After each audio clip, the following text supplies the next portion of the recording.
Actively tailor your communication style to different personality types in professional settings. This is something a lot of people grapple with because they're fearful that, oh, I'm going to be too abstract, too intellectual, not professional enough. I'm going to appeal to this person here, but not the main decision maker over there. So it's a very legitimate concern. Hi, I'm TJ Walker. This is the TJ Walker Success Channel, where we teach you how to be more effective as a communicator, how to have more confidence in your communication skills, and to be more effective in all communication. So, I want to give you some very practical tips when you're really trying to think about how to tailor your message for various people in your audience in business settings. The biggest mistake of all is to simply say, well, I don't really have a choice here because I've got all the data, all the facts. We've been working on this PowerPoint slide for 3 months, or the marketing department or the new business development department sent me this PowerPoint slide. So, hey, I'm handcuffed. Nothing I can do. I got to go through the motions. That, far and away, is the number one mistake most people make. The problem with that particular style is there's simply no evidence it works on anyone. Be one thing if you were appealing to 10% of your audience, writing off 90%. But that's not what most of us do. Most of us write off 100% of our audience because we're just doing a boring data dump. Fact, fact, fact, number, number, number, complex slide graphic, which you can't even read from where you are. You'd have to study it like this, really close on your computer. And even then, it would take 5 minutes. These are the mistakes people make. Now, the first thing you've really got to do if you want to truly tailor your message, your communication style to your audience is before you start with the first slide, before you sit in front of a computer, you need to step back for a moment and ask yourself, what is it I'm really trying to do with this audience? Is it just create a connection? Is it to motivate them to invest in me?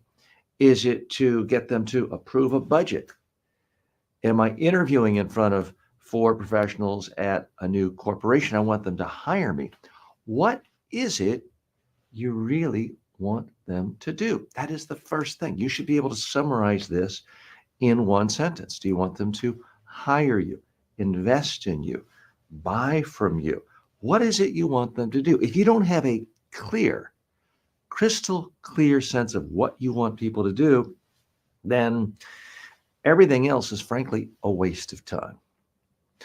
Once you've done that, you've got to really think about, okay, of these people in the audience, what messages are going to resonate with them in such a way as to motivate them to want to do the thing I want them to do? And this is where you need to really think about their personality, who they are, gather as much information as you know about them. I mean, if you are in fact pitching a venture capital firm and you know their last 10 investments are all in artificial intelligence, and everybody you're pitching has a PhD in statistics or computer science, and you know that they are very, very mathematically driven, you better have some solid numbers behind you, but be able to tell the story behind it. If you are talking to four people interviewing you for a job hunt and you've never met them before, you're going to have to make certain assumptions. You need to really look at what they're advertising for. If you found this job in an ad, you need to listen to them, ask questions about what they're looking for. What is the ideal thing? So, in some presentations, the real key is asking enough questions. Certainly, this works for job interviews, for one on one meetings, small group meetings. The most important skill you have is asking questions and then listening to figure out, how do people talk? Are they using a lot of emotion? Are they using a lot of data? Are they talking about pure facts? Are they mostly talking about their frustrations? It's not that you want to mimic them or pander to them, but you do, in fact, need to figure out how to communicate with them on their terms. Now, for a lot of presentations, it is scheduled in advance. You know you're presenting. You may only have 10 or 20 minutes. It's a specific amount of time. And maybe it's more than 10 people. So you don't have the luxury of having a one-on-one conversation with each person. But that doesn't let you off the hook. In so many situations in the business world, you do have the ability to simply pick up the phone. I know this is a radical idea to some of you. You do have the possibility of simply picking up the phone and calling a couple of people that you'll be speaking to later this week, asking them what their concerns are, trotting out your ideas, trotting out what your objective is, getting their feedback. Now, not everyone will do that, but certainly if it's people within your own organization, people you're friendly with in your industry, if you're speaking at an industry-wide event, most often cases, they're happy to share with you. They're actually pleased and flattered that you're seeking out their opinions. So much of the problem when it comes to communication for people in the business setting is they're just in their head too long. They're just thinking about, here's my presentation, here's what I want, here are the slides I've created. Time out. It's not your presentation.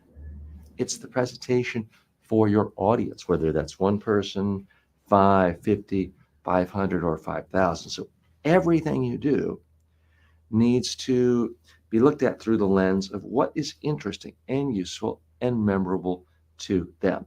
Now, there has been a lot of talk for decades now about how there are three types of learners: people who learn by listening, people who are visual, people who learn by doing. It turns out that research has been debunked.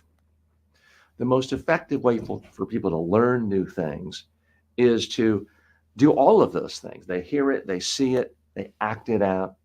So certainly if you are speaking to people and it's say more than a half an hour and you have an opportunity to teach a skill, the faster you get people standing up and doing things, the better. In my case, teaching people public speaking skills, media skills, the sooner I get people to stand up, speak, and I'm recording them with a video is always the best way for me to really connect with them, regardless of what style they think they have. The other thing that's come out of this research is that people who think that they are oral learners really aren't any more orally based than people who think of themselves as visual learners. Our own perception of our learning style isn't necessarily accurate. The most powerful way you can communicate is by being interesting and relevant to as many people in your audience as possible. This is where you've got to use judgment.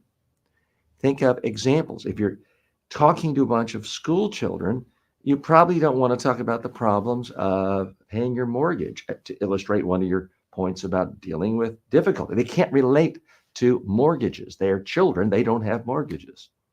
So the most important thing you can really do is to stop and think about what is of interest to these audience members and what messages are going to resonate. Therefore, what stories, what examples do you have that they can hear, think about, reflect upon, and relate to? That is what is most important.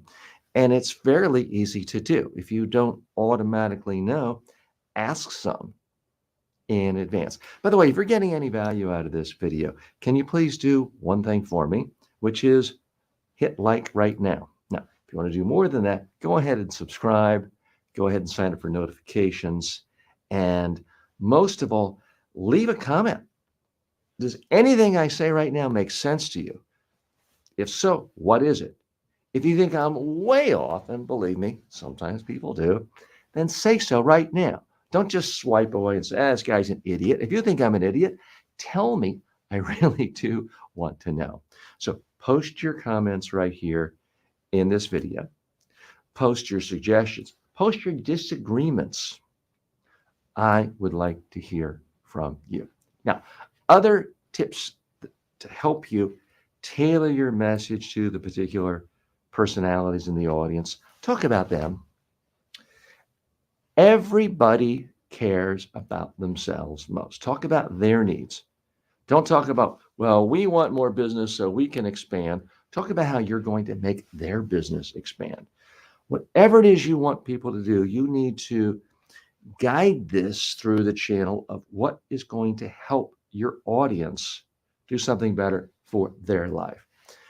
That's such a problem so many people have with their presentations is they start off, well, let me tell you about all of my credentials. Guess what? Nobody cares.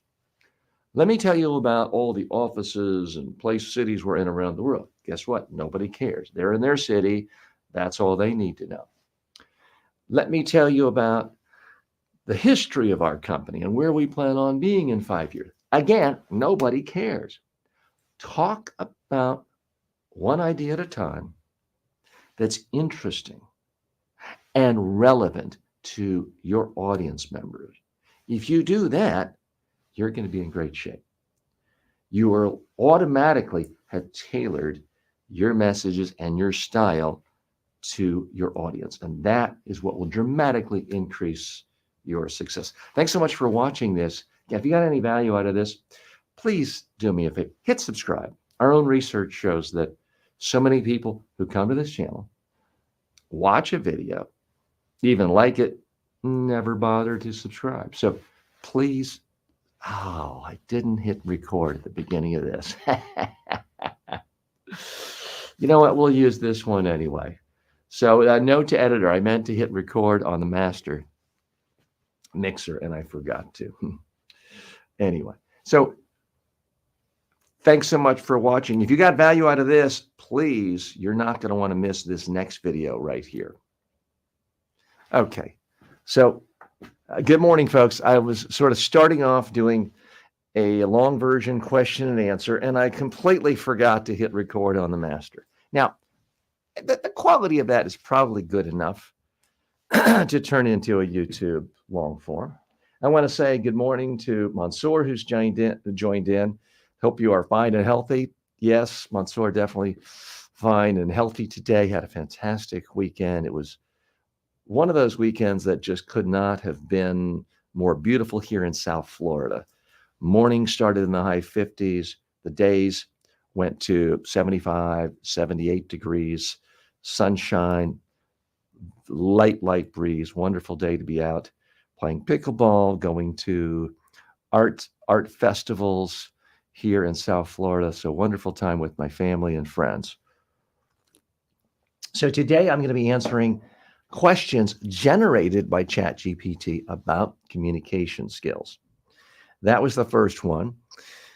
And I'll also be answering your questions. In fact, your questions take precedence. So what I'm doing here is sort of a long form answer to a question that could be turned into a long video. And that's typically anything longer than 60 seconds for YouTube. But to really be as helpful as possible and to sort of service the YouTube algorithms and be more helpful to you, it's generally better to be 8 minutes or longer. So that's what I'm striving for. So, and then I'll also do a version that is typically less than 60 seconds that could be done as a short.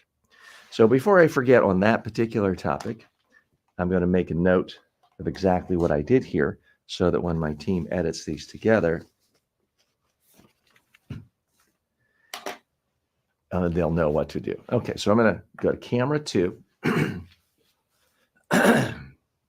Excuse me, I've got a little bit of junk in my throat.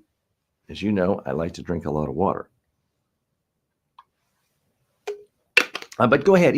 I'm not ignoring you. I promise. If you post a question today, I'm going to have time because we're here for 3 hours today.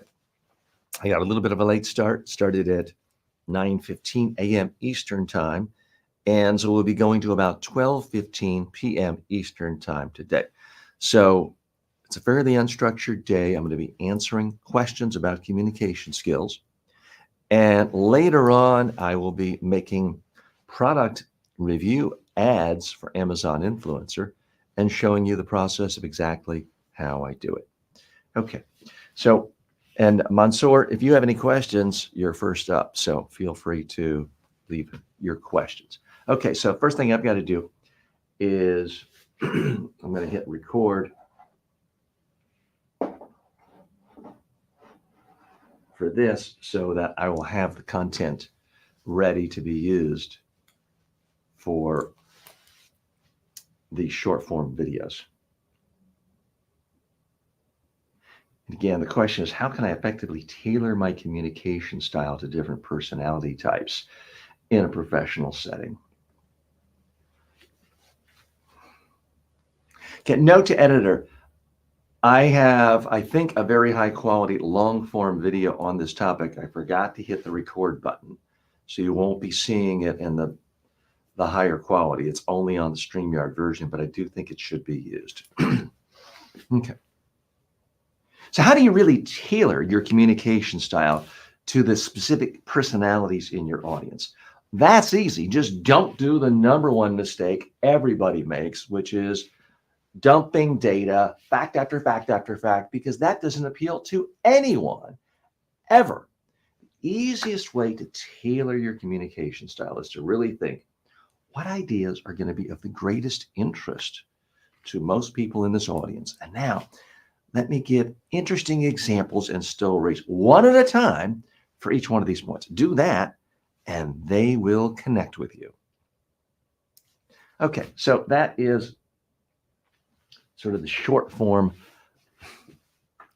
version that may be edited into a final video for YouTube, TikTok, Facebook, and other social media platforms. So those of you just joining us, thank you so much. I'm TJ Walker. This is the TJ Walker Success Channel. This is the place where I try to help you, and as a community, we try to help you learn more skills in your communication, and also to be more confident in your communication skills to achieve more success in life. That is all we're about. And I try to provide more resources than anyone else in the world on this. We're typically coming to you live 3 hours a day, which to my knowledge is more than any other communication expert in the world is attempting to do. If I'm wrong, please let me know.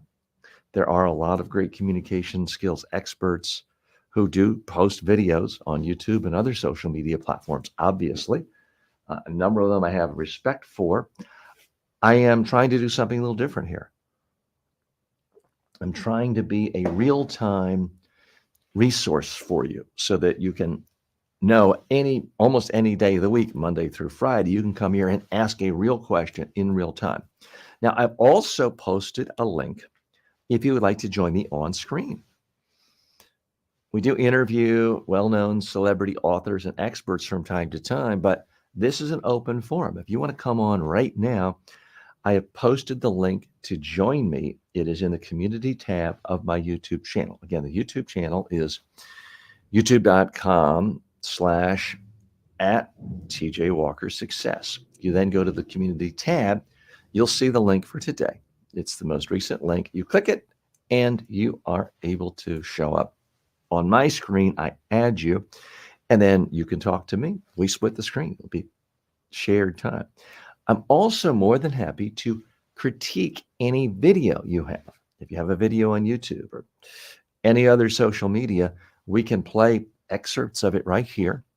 And I'm happy to give you feedback. Other members of our community can give you feedback as well. Dama has stopped by to say hello. Dama Sweetie says, hi, hello to you. I hope you're having a great day wherever you are. And Dama, if you want to join us, feel free to, number one. Number two, if you have a question, feel free to just type in the chat, in the comment section, your question. But best of all, if you want to just join me here and ask your question live, that's always the best way.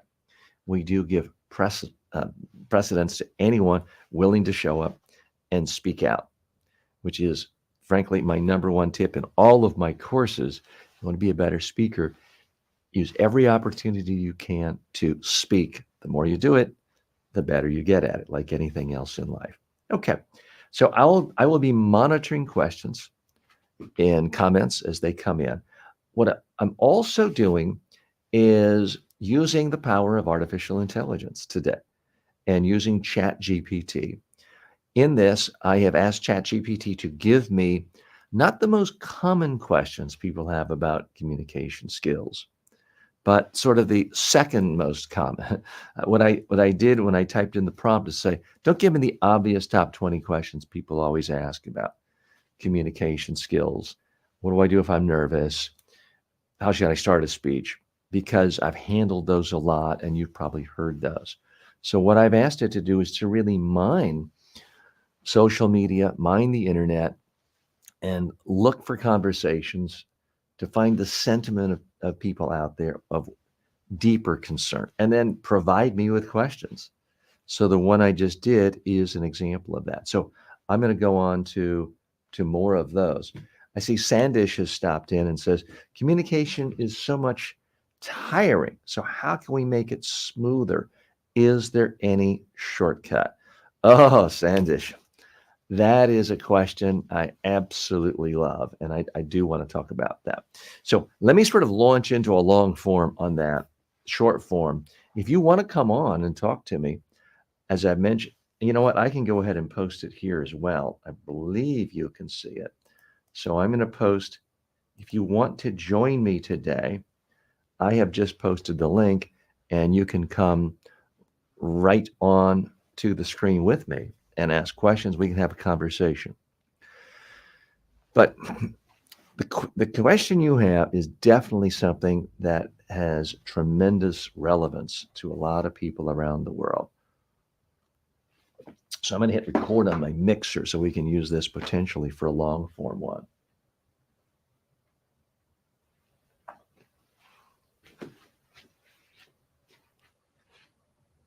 Okay, you've got an opportunity to give a speech or presentation, but your first reaction is, oh, this is going to be so tiring. This is so tedious. I really wish I didn't have to do it. Time out. If your first reaction to having to give a speech or a presentation or a talk to colleagues, clients, customers is, this is going to be a lot of work for you, you're doing it all wrong. If this is some big laborious process, like building a warehouse, and you see yourself with a wheelbarrow going out and gathering all these facts and all these PowerPoint slides and all these data points, if it's depressing you because it seems like so much work, so tiring, so tedious, guess who else is going to think it's tedious? That's right, your audience, because they don't want to be overwhelmed with facts and data and numbers and more charts that they can't process. The number one flaw most business people, most professionals make when they're speaking, it's not hand motions doing weird things. It's not uhs and ums. And it's certainly not just fidgeting. The number one problem is they're making this a tiring, tedious affair of dumping way too much data. Now, the solution is very easy. Don't go into a presentation thinking, oh, this is going to be one big long slog. I'm not looking forward to this, but I've got to do it because my boss or someone asked me to give this official, formal presentation. Stop. There is no such thing as a formal presentation. Remember, there's only two types of presentations in the world. It's either interesting or boring. It's either memorable and interesting or boring and instantly forgotten. So your challenge is to figure out very quickly, before you start, before you open your mouth, before you write the first note, before you create the first slide, is how can you make this interesting? How can you figure out what you want them to do? And then how can you figure out what ideas are going to be interesting to them to make them want to do the thing that you're suggesting? Thanks so much for joining me. I'm TJ. This is the TJ Walker Success Channel. On this channel, I try to help you become more successful in life by communicating with greater skill and confidence. If you see anything you like here, get any value, please like this video right now. So where do you really go with this? How do you change your basic standard operating procedure? Because in so many organizations, there's just a set expectation. Okay, you've been assigned this presentation. It's the end of third quarter, and you're supposed to give a summary of everything that happened in third quarter.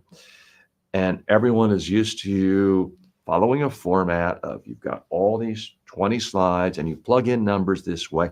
You don't have to do it that way. Remember, with every presentation you ever give, there's a chance you meet expectations. There's a chance you fail to meet expectations and everyone's disappointed. But there's also a chance that you exceed expectations. There's also a chance you not only exceed expectations, but you're really interesting and memorable, and you increase the odds that some of the people in the audience do what you want.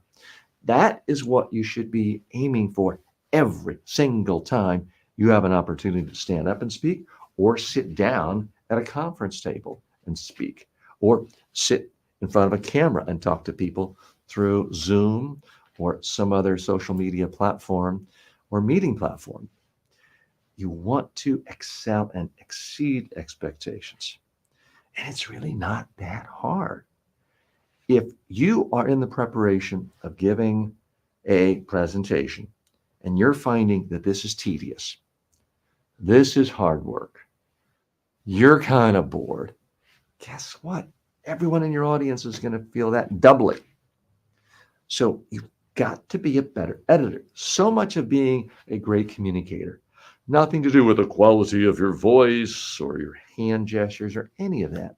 It's simply being a better editor and figuring out that's not essential, that's not essential, that's not essential. Good writers call it killing your babies. Good speakers know that you have to edit out most of the ideas you could talk about. Remember, if your audience needed to know everything you know, they would already have your job. Your job when you're speaking is not to tell people every single fact you know, because that's tiring to you and everyone else. Your job is to figure out, of everything you do know, what's most essential for your audience to know, to understand, and to act upon. Completely different from you telling them everything you need to know. So you've got to use judgment. And no, I don't mean thinking on your feet. I mean thinking on your seat. Before you ever stand up to talk to people, or before you ever turn that Zoom camera on to meet with colleagues around the world, use your judgment when there's no pressure, when no one's looking at you. And to really try to narrow your presentation down to a handful of ideas, and then use your time, your creativity, coming up with specific relevant examples to them to make the points come alive. Think of specific relevant stories that are relevant to your audience, not generic feel-good stories about your weekend or a starfish or something like that, but stories involving real conversations with real customers, clients, prospects, about real problems, where you were, how they were resolved, and how you felt. That's what resonates with audiences everywhere around the world. That's the difference between this whole thing being sort of a tiring, long slog for you and your audience versus being something fun.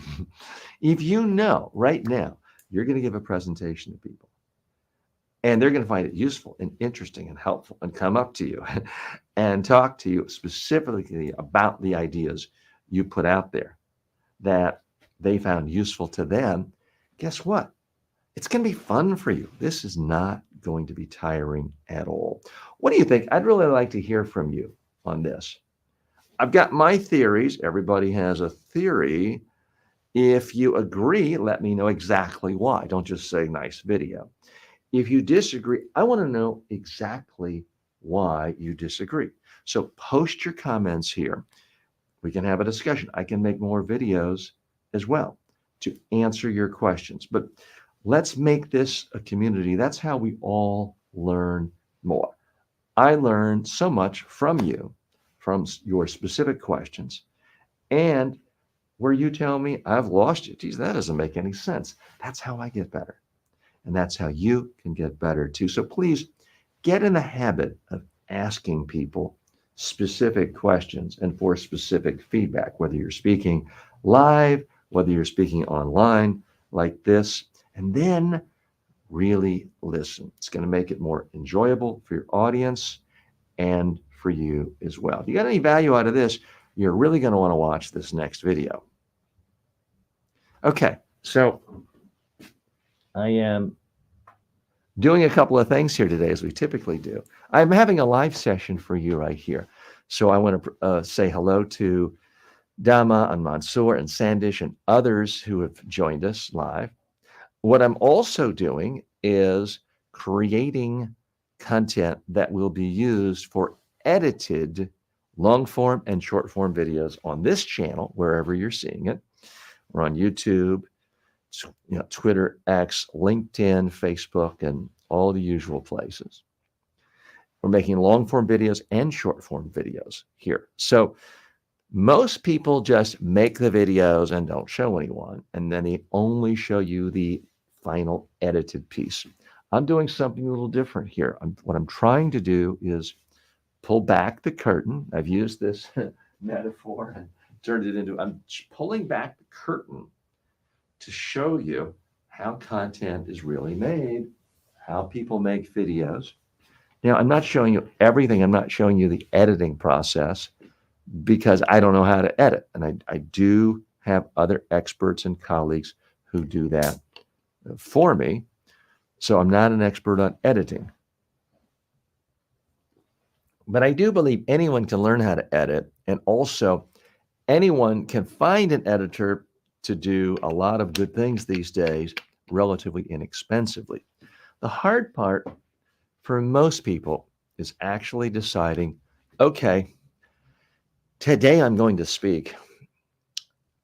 I'm going to record ideas and share it with the world and hit record.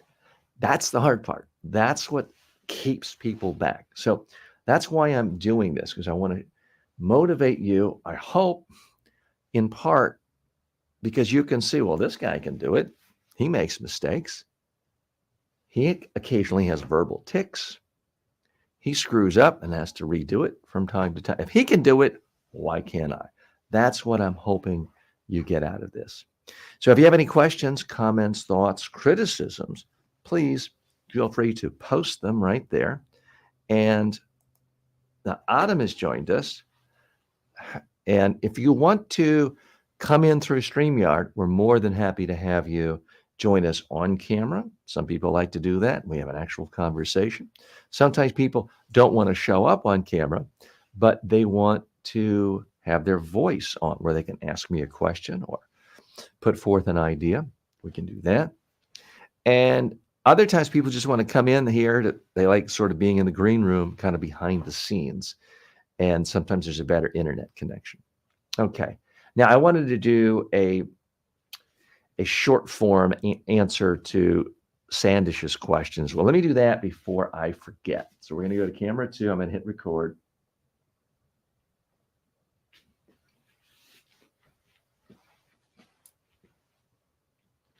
You've got to give a speech, a presentation, but your first reaction is, it's going to be so tiring and tedious doing this. Time out. If that's your reaction, you're doing it all wrong. If preparing the speech is tiring, it typically means you're treating this as a big opportunity to dump data. Stop doing that. If it's tiring, boring for you to create the presentation, it's going to be boring for your audience as well. You need to simplify, narrow your messages down to a handful, then make it fun with your examples and your stories. Okay, so I think it's a little bit longer. It's a little bit longer than what has traditionally worked for me for my short videos, but I do think that it comes out that way. We talked about this a little last week, where I've been doing the long videos first to sort of flesh out all my thoughts. Straighten my tie here a little. And then I do the short form. It may be that I'm better off doing a short form video first, really nailing what's most essential, and then expanding it for the long form video. So I'm still experimenting with that. And by the way, if you're in StreamYard, you can always send me a private chat, because sometimes people say, well, TJ, I want to come in, but I don't really want to be on camera today. That's perfectly okay. Sometimes you have a question and you don't particularly want your name attached. That's okay as well. I do protect your privacy. And okay, so I see the message from Adam. You're gonna have to email me that. That's not the sort of thing I can be thinking about while I'm doing live stuff. So send me an email, and you've got the other email as well. So, but very happy you're here, and good luck. Good luck with the exams. One of our students here who is an actual student. One of the things that's so fun to me about doing this live is we reach people all over the world of every age. Now, we have high school students, college students, graduate school students, and a lot of business people of every age. I personally have trained everyone from 80-year-olds and 70-year-old world leaders, CEOs, billionaire business people, as well as children, 6-year-olds. I've trained people for their bar mitzvahs. So public speaking, communication skills, presentation skills are simply a part of humanity. It's something we all do. I mean, the second babies are born, they are communicating. It's typically crying. And people are often talking until their last breath on earth. So it's integral to being a human being. And people who never learn to be comfortable communicators often feel that they didn't accomplish as much in life as they want. And I don't mean making more money. Sometimes it's about just being more outspoken as a community activist. It could be speaking up for injustices. It could be telling more people about your art, your novel, whatever it is. So every human being, I believe, has a desire to speak. Now, not everyone wants to be an extrovert. Not everyone wants to be the next Anthony Robbins, who's up on the stage in front of 10,000 adoring people hearing. I understand. I get that. But everybody wants to communicate better with someone. Doesn't matter where you are in life. Okay, we've got another private chat that's come in, and you may notice I'm fiddling a little bit with my mouse because I recently configured my workstation in a different way. And I no longer have my 3 computer screens all next to each other because I didn't want the desk to be in the shot. So it has frankly slowed me down just a little bit when it comes to seeing where my mouse is, because sometimes it goes to screens behind me. So apologies. We're still working out the kinks. Now, those of you who've been with me regularly will know I've been very transparent, telling you we're working out the kinks. I'm still trying to figure out, why is this light green and changing to blue, and this was blue and it's changing to purple. We're still trying to figure that out. These accent lights that you see sometimes just turn off. And I don't know if I need to put them on a different timer through the remote. I think we have about the right distance. I have a very powerful shotgun microphone here. And so far, people have told me the audio quality is good. Now, it should be just as good here, but I'm a couple of inches further away. So if you detect much of a difference there, please let me know in the comments section. I would appreciate it, because it may be that I need a slightly different angle. I just adjusted it. Now, you may think, well, TJ, other people I see doing fancy shows either have the lav mics pinned on, or you have the big mic right in front of you. Why are you doing this? I'm doing it in part because I want to be able to hope to be stimulating here, but I want to simulate what so many of you have to do when you are giving presentations and speeches on a stage or a platform. You have to walk around. I want to address the concerns a lot of you have about what makes you uncomfortable speaking. A lot of what makes you uncomfortable is you've told me, like, what do I do with my hands? Can I grab a lectern? Can I grab a pen? And my advice is, no, you know what, let's talk about that in more depth right now, because that is something that comes up. I don't know if there's enough here for a long form, but there is something here. Is it okay to hold a pen when you're giving a presentation? People ask me that all the time. Oh, TJ, I'll be more comfortable if I could just hold a pen. That way, no one will see my hands shake. Here's the problem with holding a pen when you're giving a presentation. Once you're holding a pen, you're freezing this finger, this finger, this finger, this finger, this finger. Your wrist is more frozen. Your arm is more frozen. You've shut down basically half your body. Why do you want to shut down your body language? It's going to make you look literally stiff, literally less comfortable. The other thing is, why are you holding a pen when you're speaking? It's a little late to be writing your speech. You're already standing up, talking in front of people. So, no, I do not recommend you hold a pen when you're speaking. The other thing I think strikes me as odd is, are you expecting yourself to say something so brilliant you need to write down and quote yourself? That seems a bit self-indulgent and egotistical.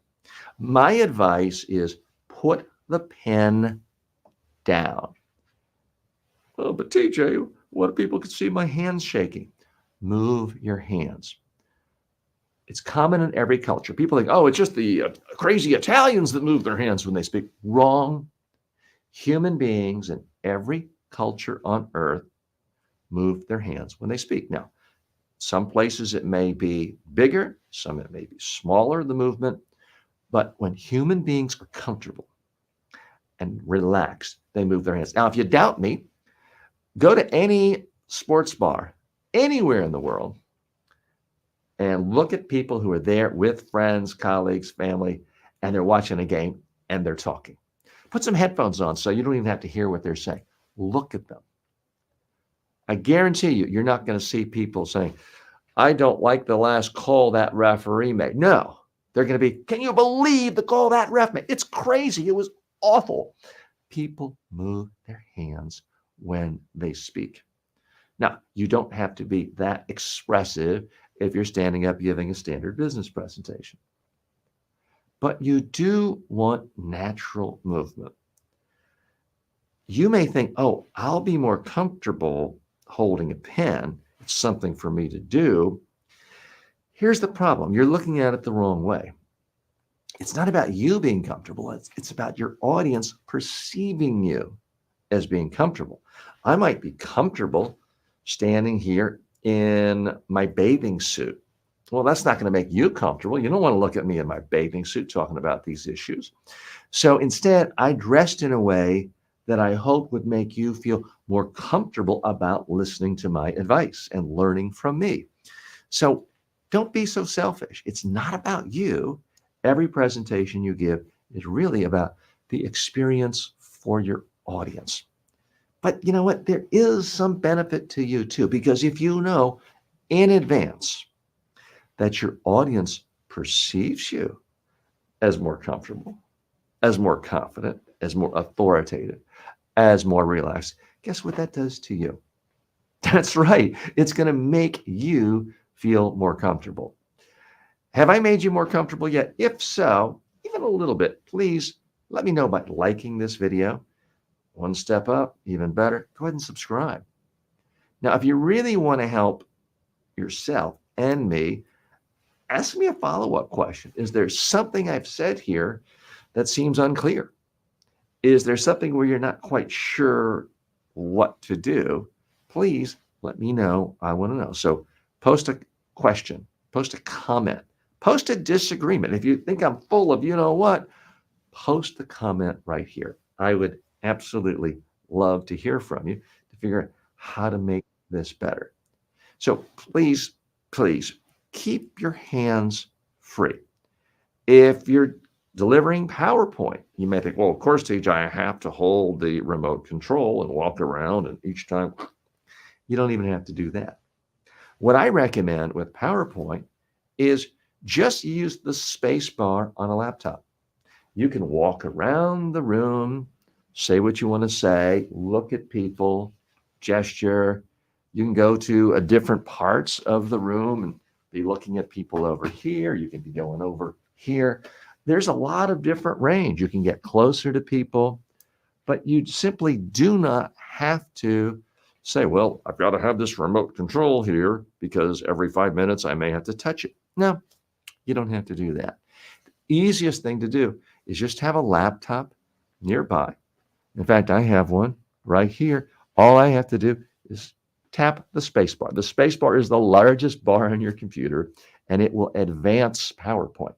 So it makes it very simple and easy to do. So I'm begging you, if you're speaking, if you're presenting, if you're talking, and you want every possible advantage working for you, put the pen down, put the pencil down, put the remote controls down, and just gesture. Move your hands freely. Your audience won't necessarily know why, but they will perceive you as infinitely more comfortable, confident, and relaxed. Okay, so that was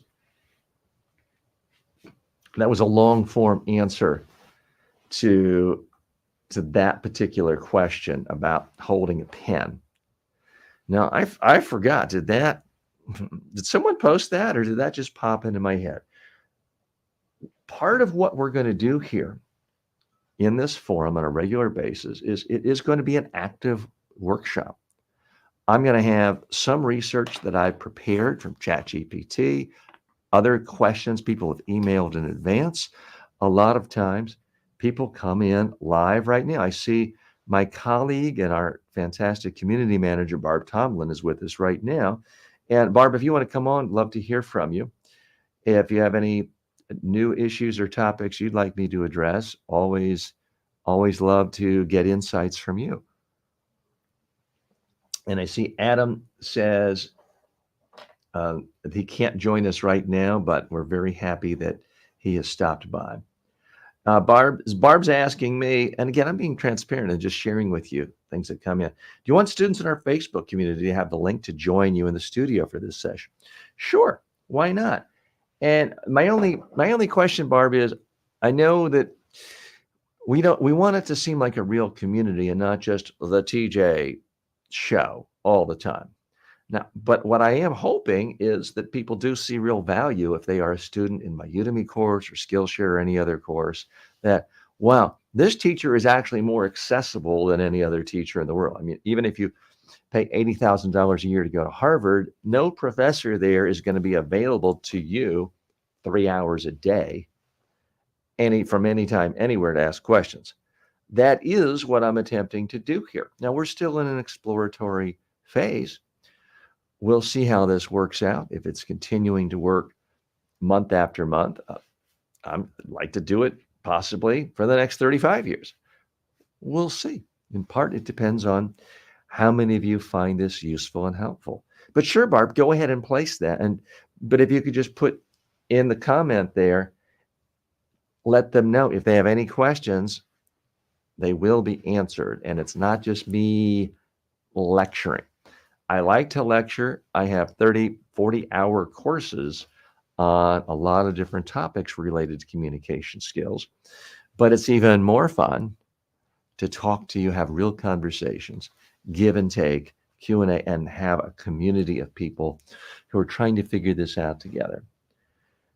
I don't have the answer to every single question or necessarily the best answer to you. I do have some answer, typically, if your question relates to spoken communication skills. I mean, just last week, someone asked me about the best way of formatting bold lines on PowerPoint, and I had to be candid and say, I have no idea. I'm just not an expert on those technical aspects of slide creation.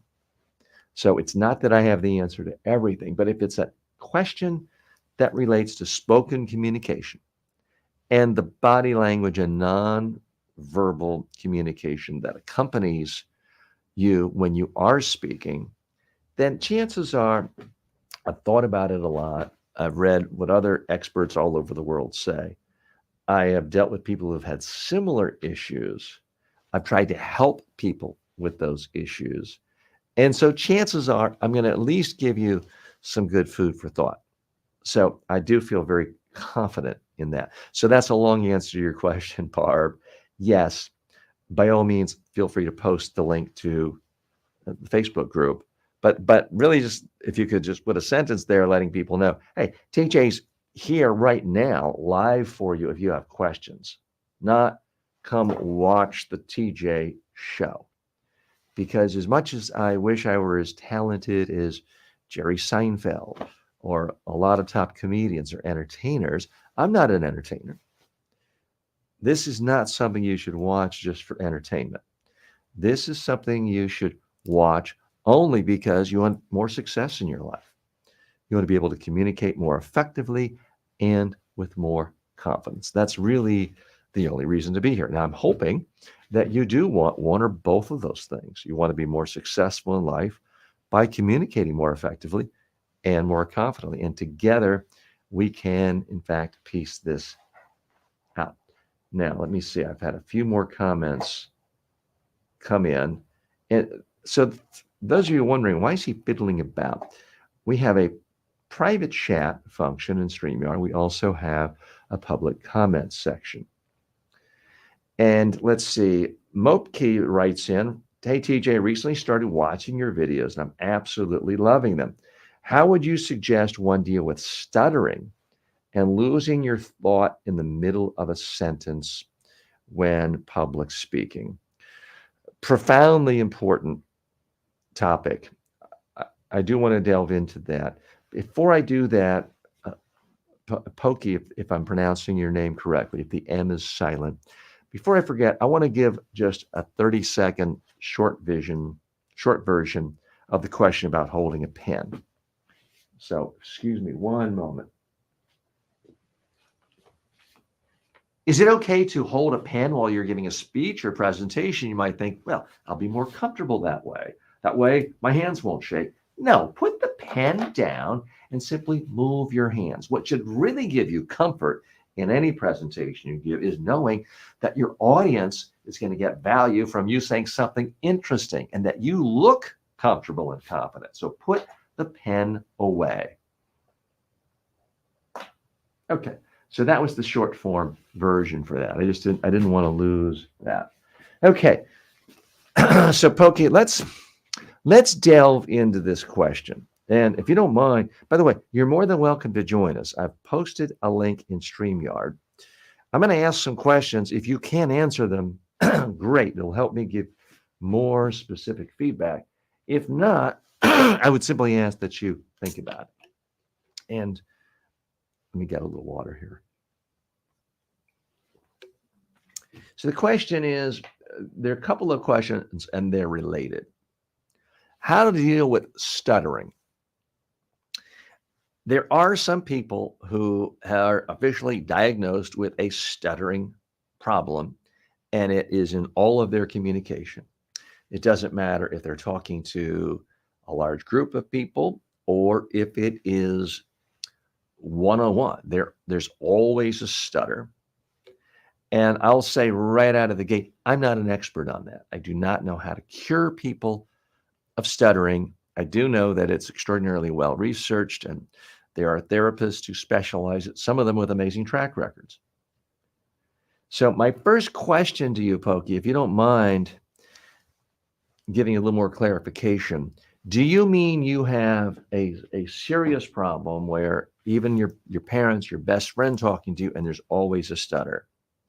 Or do you mean normally when you're relaxed and you're comfortable and you're talking to friends, family, a couple of other colleagues, you're fine?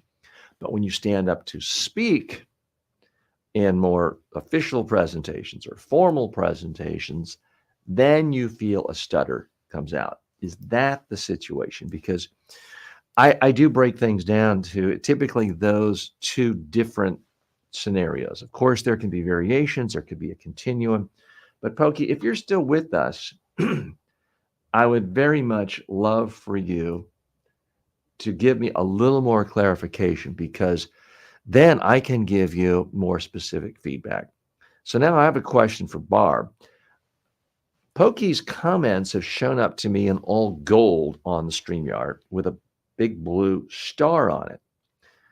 Is that something he did? Is it something I accidentally did? Is it something you did? Is it something YouTube did because he did something differently?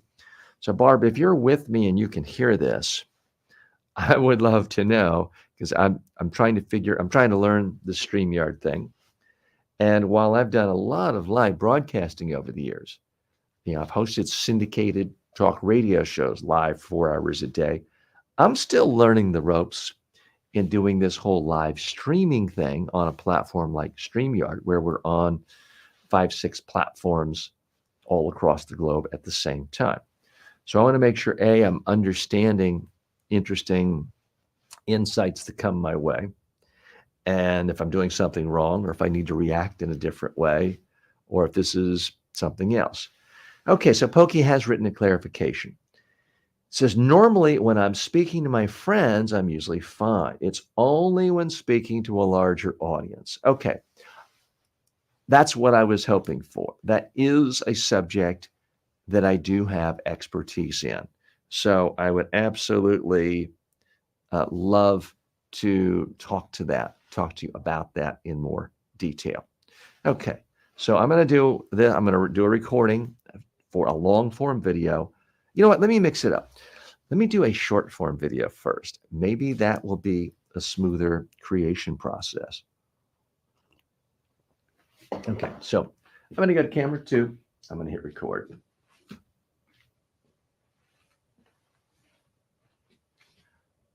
So what do you do if you're normally fine talking to friends, family, colleagues, small groups, but you have to stand up or speak to a larger group than usual, and you're stammering, you're stuttering. What does this mean? Well, what it means is you just didn't rehearse, and you're trying to convey way too many facts and numbers. If you want to get rid of the stutter, practice your presentation on video until you like what you see. Okay, so I couldn't go into much detail there. I do think you're going to find benefit from what I talked about, because this is a serious and a complex issue. I do think you'll find more benefit in what I'm about to do in this longer form video. Before we do that, let me just take care of a brief housekeeping matter, because I'm showing you warts and all this process. I don't have some big team here. I don't have a camera operator behind camera 3 or behind camera 1 or behind camera 2. I don't have a full production team. I'm trying to do something here. Barb helps me out from her end, but I'm doing this in a simplified form and showing you what I do, which I hope will make you want to experiment with these things. Maybe you don't go live every day for 3 hours on 6 platforms, but maybe you go live once a month on your Facebook page, just for your own clients and prospects and people in your industry. So quite often, my wife comes over. We just live 5 minutes from here, and she helps me with camera work production for the Amazon influencer videos. So I am just want to see if she says she's coming by. If not, I will make videos myself and show you. And I'm just going to send her a message. I may try a new technique today. So if you can't come, it's okay, but if you can come, that would be great. So just letting her know that she would be appreciated. Okay. All right. So now I want to really give Pokey a much more substantive answer to this question about stuttering. And I want to say hello to Jeffrey, who says, good morning, members from Uganda, the Pearl of Africa, TAAT Africa Foundation. So Jeffrey, so happy you're here.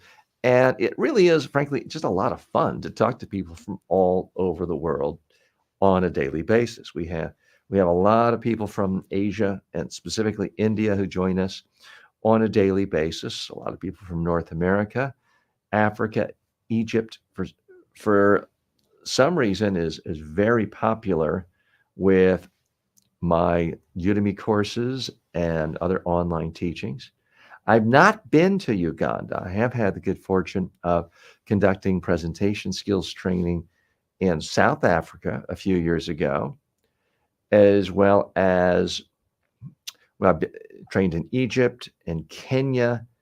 And there's one other country that just escaped my mind that I went to a few years ago in Western Africa. So fascinating place. Hope I get invited back.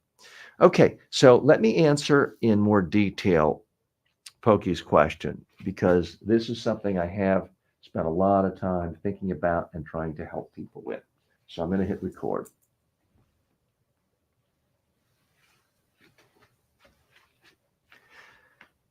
So what do you do if when you're speaking to friends, family, couple of colleagues, people you're really comfortable with, you don't stutter at all? But the second you have to stand up and speak to people outside of your comfort zone, maybe they are people you don't know, maybe it's a larger audience than usual, then all of a sudden the stutter comes out. What do you do? Do you have some deep psychological problem? Do you need to go to therapy for years and years and years? Well, no. If you can speak comfortably without stuttering to small groups, you can do exactly the same thing to larger groups of 20, 200, 2,000, 200,000.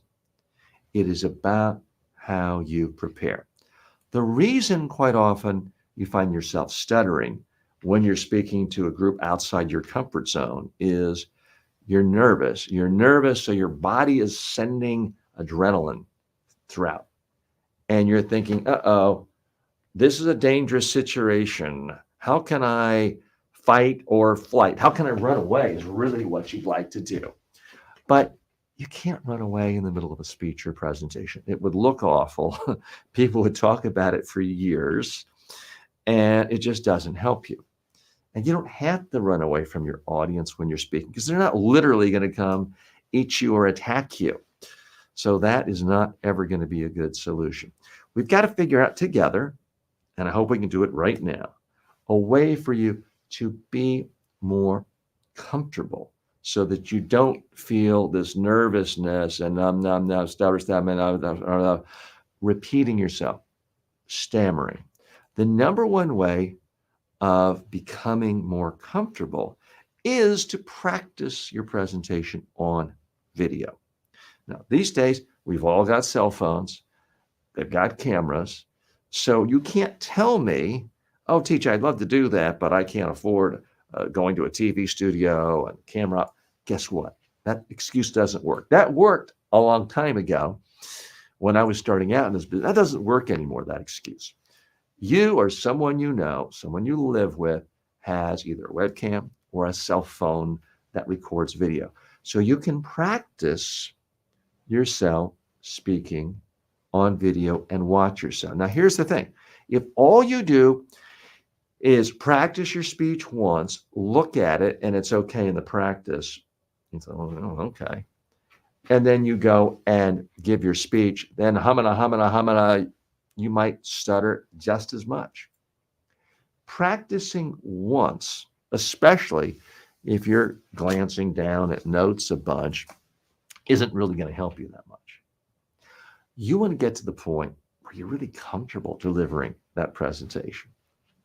And you want to do it again and again. Maybe that's 2 or 3 times. Maybe it's 10 times. Maybe it's 100 times. I can't tell you the magic number. But the magic happens when you've seen yourself give a presentation a whole bunch of times, and you're no longer having to actively recall information. It's become internalized enough that it just easily flows. Think about if someone says, well, where are you from? Or what's your favorite hobby? Or tell me about your favorite sports team. Or how did you meet your spouse? You can just talk about that. You only have to think about, well, where did I meet my spouse? You already know because you've said it a bunch of times. Now, very important. I am not talking about memorizing your speech. Someone asks you who your favorite sports team is, or your favorite musician or how you met your spouse. You didn't memorize it. You may say it a little differently every single time. But the point is, you've already thought about it. You already have grooves in your brain. It comes out easily. And that's what makes it simple for you. That's why there's no stuttering. Now, one of the problems people have that creates stuttering is they want to memorize a speech. They memorize the first point, they memorize the second point, and what's the next? What's the third one? I can't remember. Blah, blah, blah. And that's where the stuttering comes. Don't put that much pressure on yourself. I got to tell you, it's really hard to memorize stuff and then say it out loud. I'm awful. Now, I speak to you 3 hours a day right here on this channel, but I don't memorize anything. Memorization is really hard. Meryl Streep went to the Yale School of Drama to get a master's degree to help her learn how to memorize scripts for Broadway shows and movies. Don't try to memorize. That puts too much pressure on you. Instead, just use the simplest word you know, the first word that comes to your mind to make this idea that's interesting and relevant and useful to your audience come alive. Use simple words. Don't worry about the perfect word or the word you memorized or the word that was on a script or the word that's in a PowerPoint. Use simple words that come to you. And if you occasionally get one wrong, guess what? It's very unlikely anyone's going to notice it. So focus on one word at a time, a simple word, one idea at a time, and really connecting with your audience. If you do that over time, what you will find is there's really no difference between talking to your best friend one-on-one over coffee versus giving a so-called formal presentation to 20 people in a boardroom. It's exactly the same thing. You're trying to share one idea at a time. You're trying to make it interesting. You're trying to make it sound conversational, which means you put pauses in. You don't fill up the sound by stammering and stuttering and saying the same sentence or the same word over and over again. You are not afraid to pause. Pausing is punctuation. Pausing allows people to think, reflect on what you just said. Pausing will make you appear profoundly comfortable and confident. That's how you want to fill the sound with nothing instead of with the stutter or the repetition. So if you want to get rid of the stuttering, my advice is practice on video and look at it. Not once, not twice, not 3 times, but as many times as it takes until you can look at that video and say, wow, that person really seems comfortable, confident, relaxed. If I can speak half as well as that person, I'll be in great shape. Now you have a role model for yourself. The role model is not me or anyone else. It's you. That's how you can get rid of the stuttering. Now, here's a quick advanced tip. Everyone repeats themselves occasionally. Everyone occasionally has a little stutter, a little stammer. Your audience won't notice it if you don't look or act embarrassed. Okay, so that is that long form answer to that particular question. So Pokey, was that helpful? I'm hoping you're with me. And if you want to come on screen, I'm more than happy to have you join me today. But that is something I've given a lot of thought to. That is advice I've given to a lot of people. And they typically have found that useful. Okay. So Barb has thankfully given a clarification. And this is, I have to tell you, this is exciting to me, something that just happened. So Pokey gave me a super chat. That's something YouTube has done to create more community, to help content creators make money and make a real business out of this. So Pokey he gave me a super chat, which I think gives me, Barb, you can correct me, or Pokey, I think it gives me like $1.99 or something like that. So, Pokey, you are the very first person to ever do that. And it was something, frankly, I was thinking about, wondering. I didn't want to spend a lot of time begging people for money and actively soliciting it. So, it is something I've thought about in the last 3 weeks that we've been doing this and working out the kinks. I was wondering, well, when is somebody going to give me a super chat? So, Pokey, yeah, you are near and dear to my heart. You will go down in the history of this show as the first person who's done that. So, very much appreciate you doing that. All the more reason I'd like to make sure I really helped you and gave you some value. So, if you're still with me and with us, I should say, can you let me know if that advice was helpful? You mentioned it to a larger audience. I'd be interested in knowing, what's the largest audience you've spoken to? Because I know, even with myself, as much as I do speaking, sometimes it's several years between times when I've spoken to a group of more than 1,000. So I've noticed, even with me, as often as I speak, sometimes I get up in front of 1,000 and there is a little tingle. Sometimes there's like a tightness in my ear that I actually feel. Now, I hope I don't convey that. I certainly don't talk about it. But you can get a physical reaction that makes you more nervous. Evolutionary biologists believe this is a defense mechanism, because in prehistoric times, if you're in the savannah and all of a sudden you are up and visible from every direction for miles, it's easier for saber-toothed tigers to see you, other predators, other tribes that could perceive you as an enemy. You're vulnerable and easily attacked.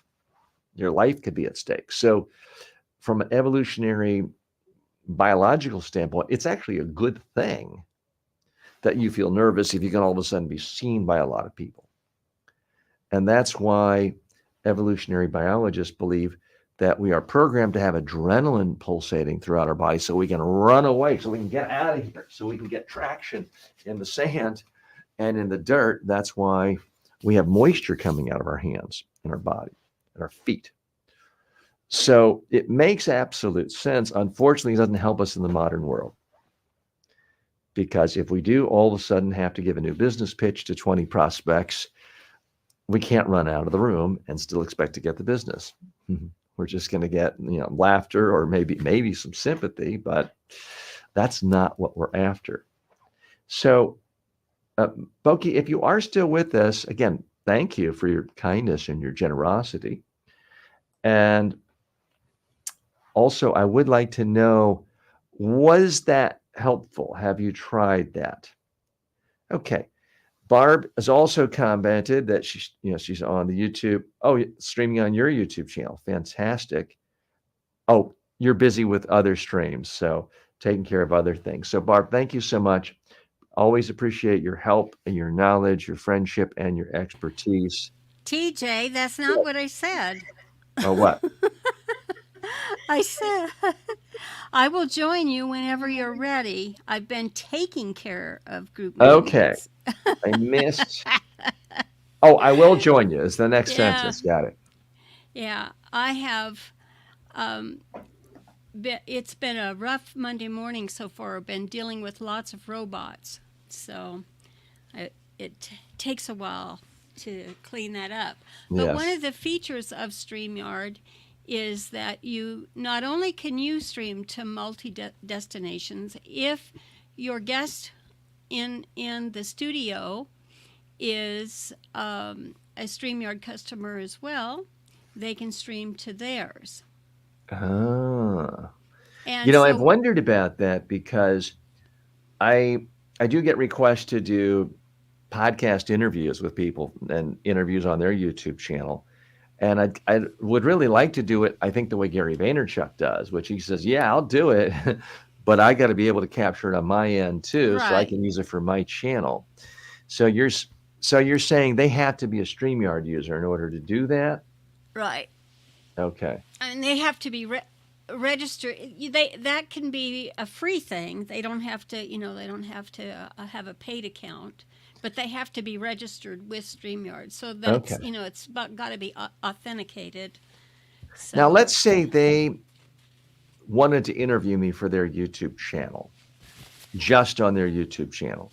Could I then add their channel with their permission to my StreamYard account just for that day so that I could be going live to my audience, but they could be interviewing me and doing anything they want if it's a straightforward talk interview without graphics and stuff?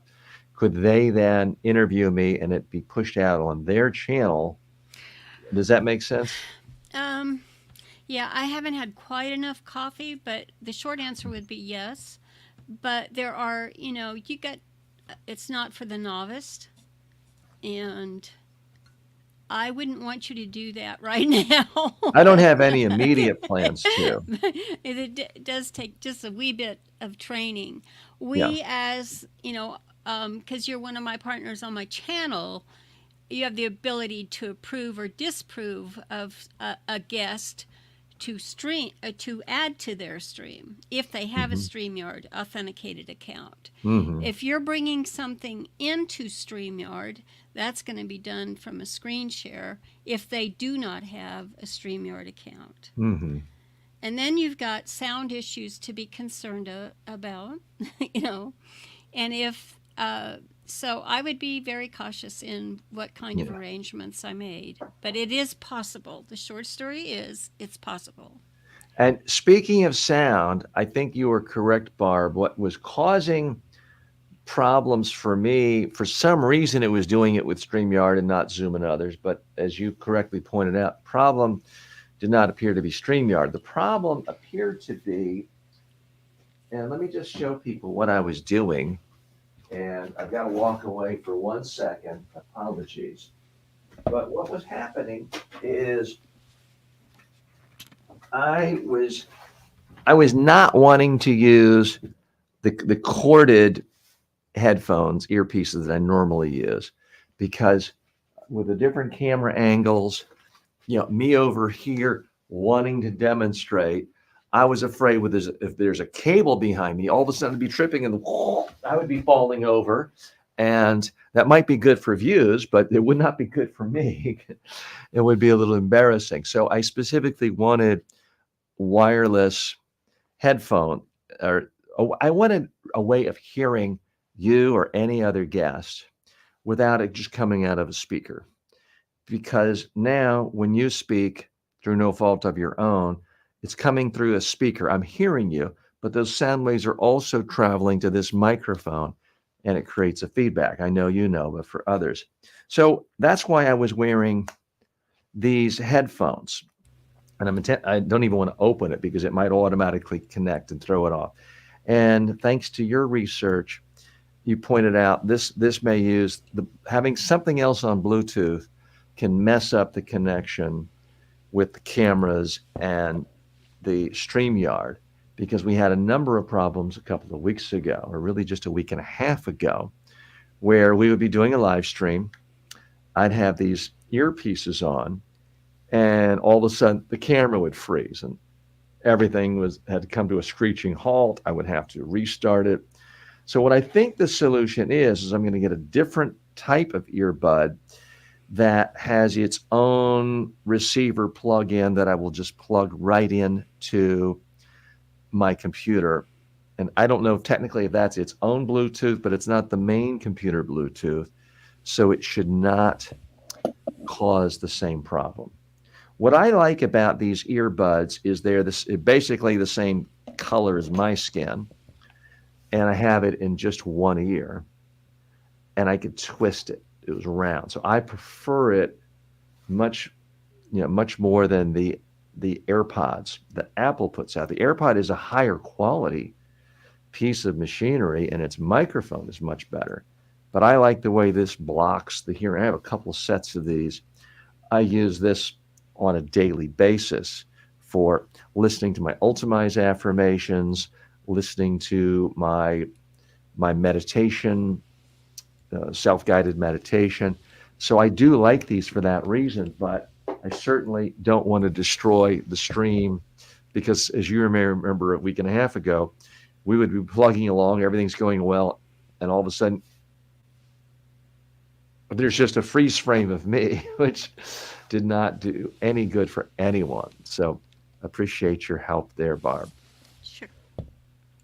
Now, is there any other top issues that you think need to be addressed today while we have you, Barb? So many news stories I see on a daily basis now all sort of reaffirm some trends I see that I think are so important to people in our community as it relates to the demise of traditional media, traditional advertising, and therefore more opportunities for people like you and me and others who are not on the payroll of gigantic TV studios and TV networks to reach people, communicate with people, help people, and yes, make money too, not only from advertising, but as our extraordinarily generous friend Pokey has did, which is actually give me a super chat. Again, thank you. Pokey, I see you've come back. And apologies if I missed that. Pokey says, thanks a lot. And I want to make sure I didn't miss anything. Thanks a lot. The tips you gave were helpful, and I will soon start working on it and let you know on my progress. The largest audience I deal with is 50 people, which feels a lot. Well, 50 people is a lot of people if you are used to speaking to one or two or three people. I mean, if you're typically used to speaking to no more than 5 people, then this is what, 1,000% more. It's a much higher percentage more. So it's only natural to feel uncomfortable, but try to do it regularly. Right now, at any given day on YouTube, I'm not a YouTube superstar, obviously. I'm not Mr. Beast. I'm not a Sean Cannell for that matter. But I do speak typically to about 5,000 people a day on social media who see me collectively on my various videos and these different platforms. And that's something if I had to walk out on a stage in front of 5,000 people every day, well, I won't kid you, I would enjoy it. But the first handful of times, I'd probably be a little uncomfortable. So the more you do any of this, the easier it gets, the more comfortable it gets, the harder it gets to be uncomfortable, which means you're not going to be as tempted to stutter or stammer. Again, clarification, I'm not an expert on people who have been officially diagnosed as having a stuttering problem in everyday life. I'm just giving advice to people where it seems to come up, and as in Pokey's case, where it's when you're speaking outside of your comfort zone to larger groups. Pokey also says, it's great to be the first super chat, metal, yellow, first, red. I have been finding your work on YouTube very valuable, and I wanted to share a small contribution to your channel. Well, Pokey, you really do warm my heart. And it is an opportunity to not beg people for more money, but as an incentive to all of you thinking about, maybe I should do this, to realize YouTube is working hard to try to create ways for creators to make money, to make a living. There are some people who never have an audience big enough to make more than $50 a month on advertising revenue. Their subject matter doesn't really lend itself to them making online courses, but they develop real fans and strong fans who want to support them. And they do it through super chats. They do it through memberships. It's not something I have spent a lot of time focusing on in the past, but it is something I'm going to spend some time on in the next year to build a stronger foundation for this show.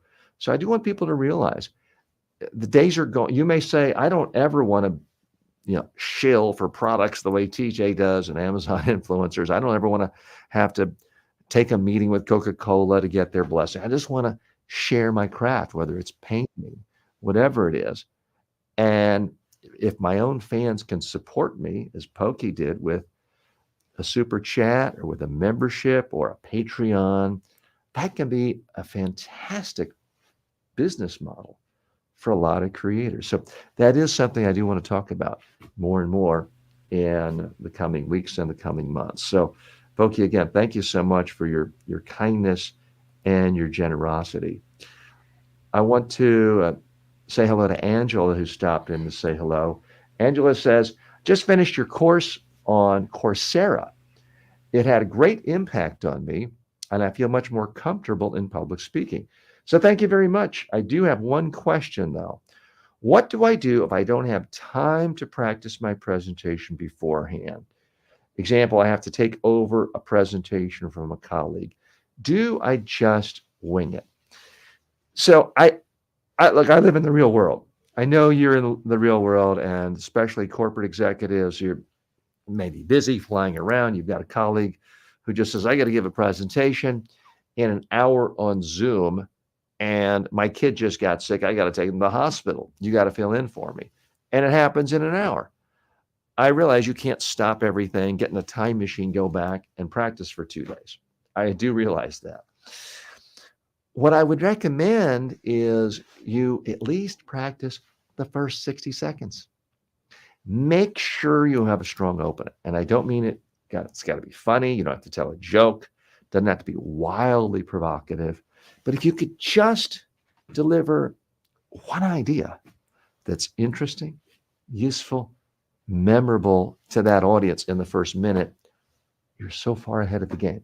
Because most speakers, most presenters are boring, and they give people an opportunity to tune out.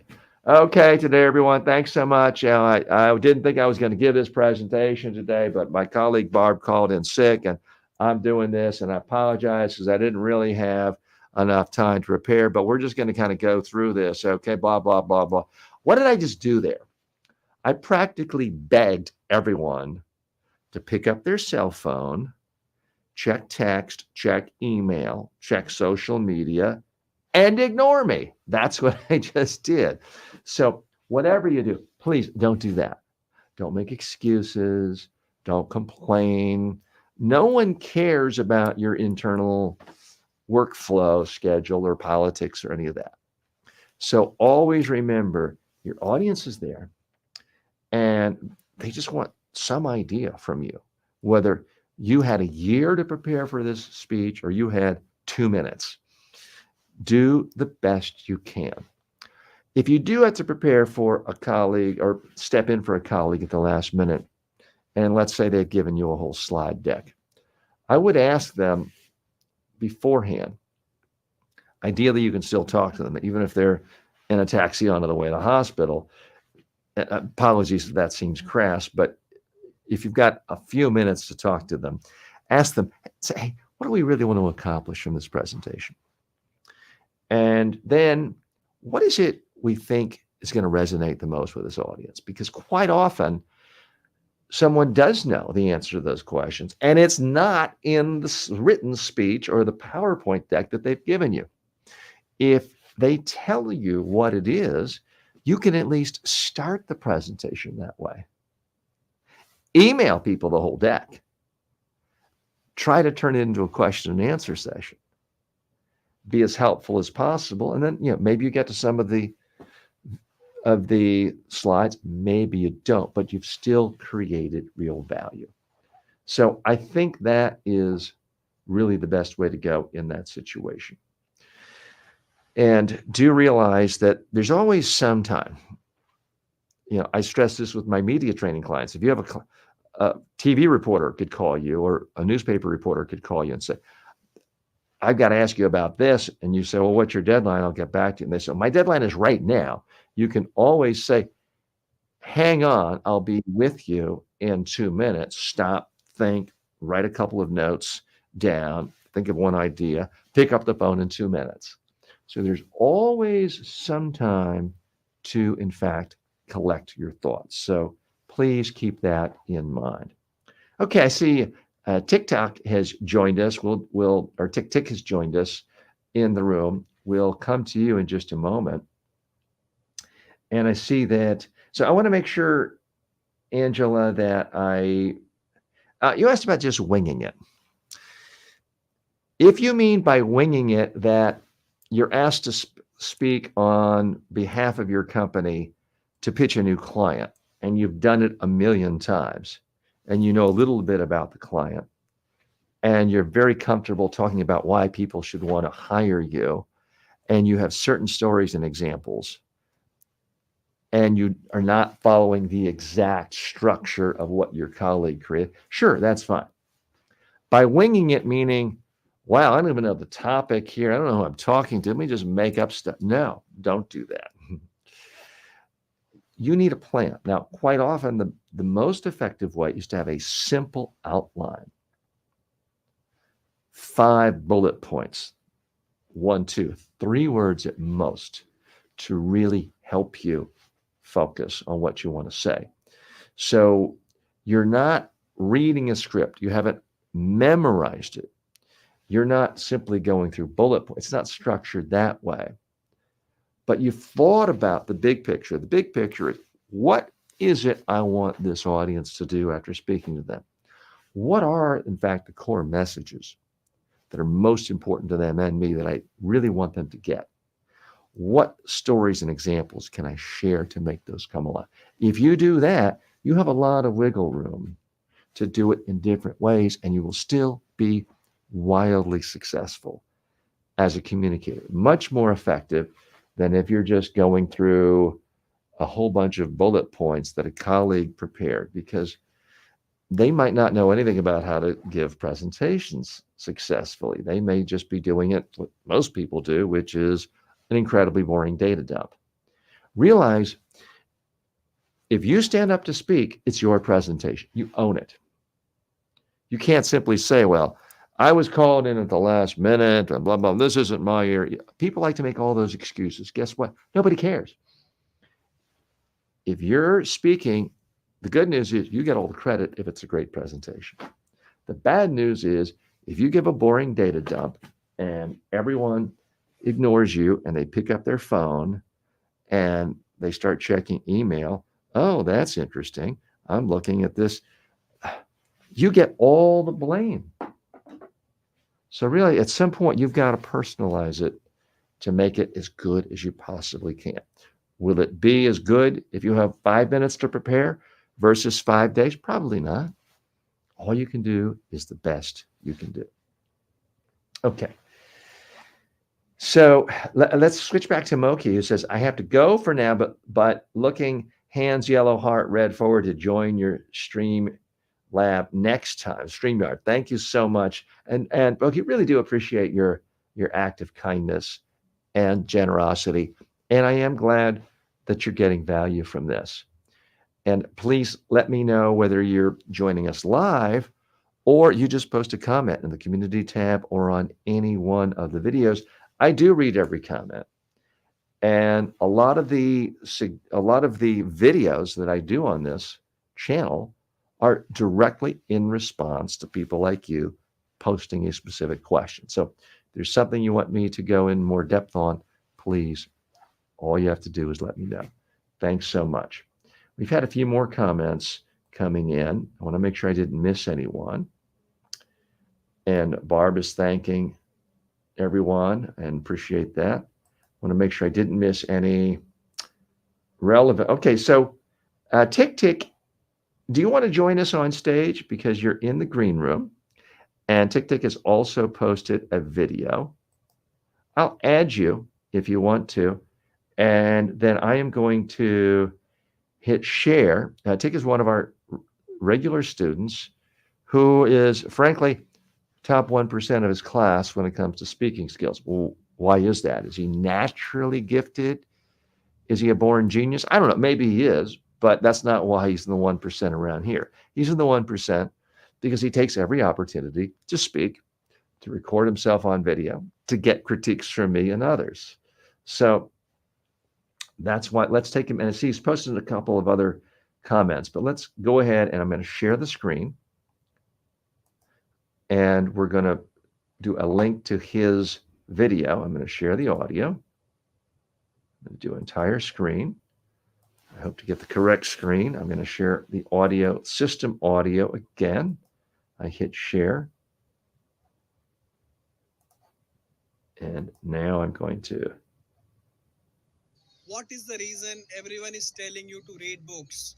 What is the reason everyone tells you that reading books make you leaders?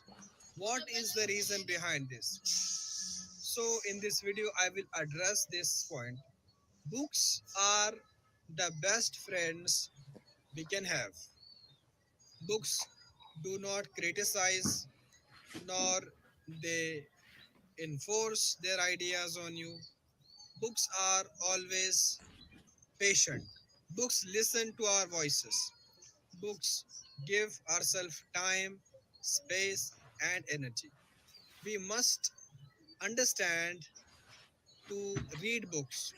We must make ourselves compatible with the habit of reading.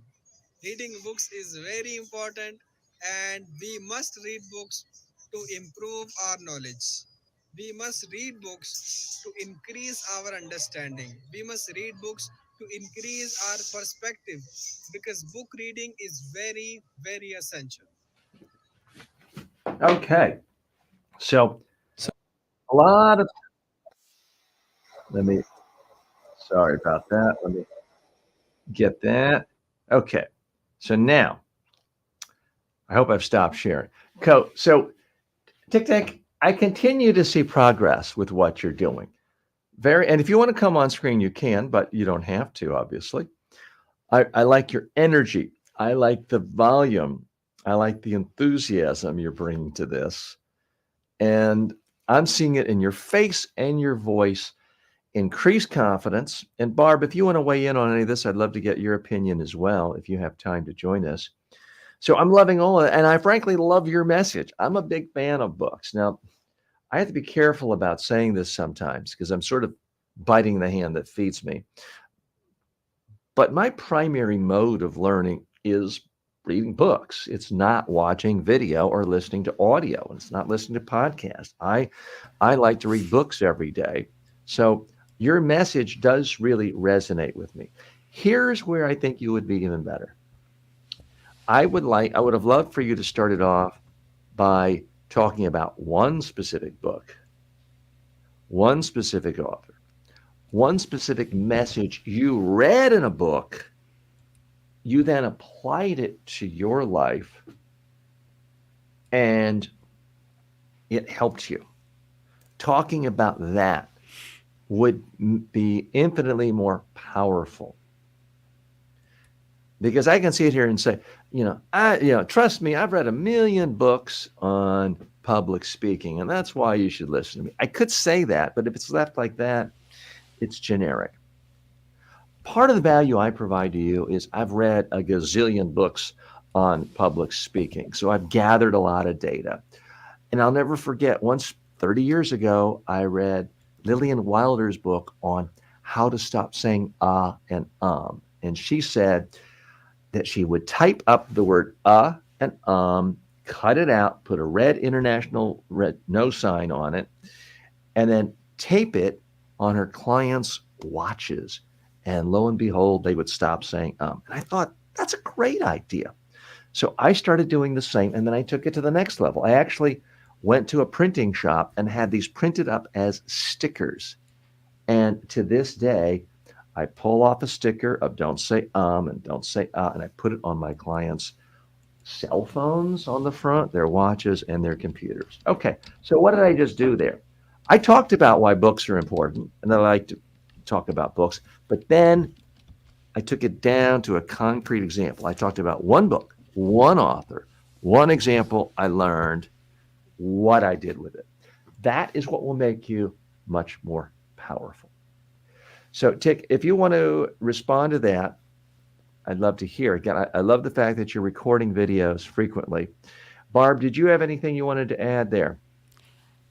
Tick actually responded in the Insight internal messages saying that the book had an interesting quote. There are many ways to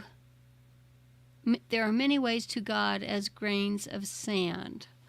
And I just wanted to point out that when your guests on different platforms, you're your quotes can't be shared, no matter what the application is. Your commentary can't be shared easily. So, and I'm not sure where Tick is coming in from, but if he can post those kinds of things in the public chat on YouTube in particular, is one of the best ones. Even we couldn't see LinkedIn. LinkedIn doesn't allow to bring the comments in to as well, so we couldn't see what Angelica had responded here. I as far as books go these days, I think it's been 5 years that I've really read a hardbound book, paper book,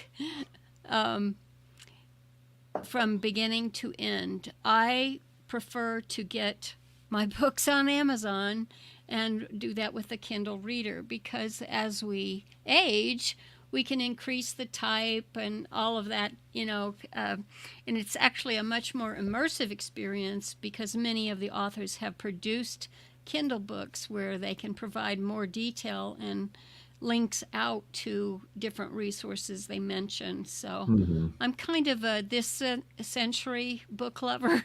But I've read books since childhood, and I'm an avid book reader.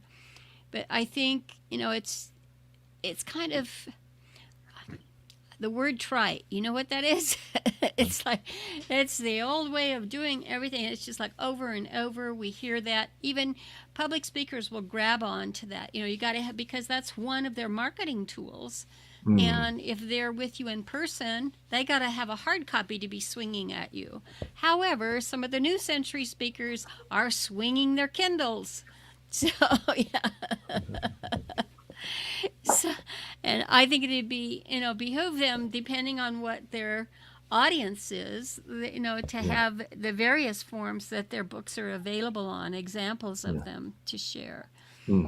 But definitely. Great points, Barb. And I've sort of been all over the map on book formats because for years and years and years, I only read real books, hardback and paper book. And then I switched to all digital. I said, I don't want to mess up the environment. Let me be modern and hip and clear out my house and create room, not have dust. I went to all digital.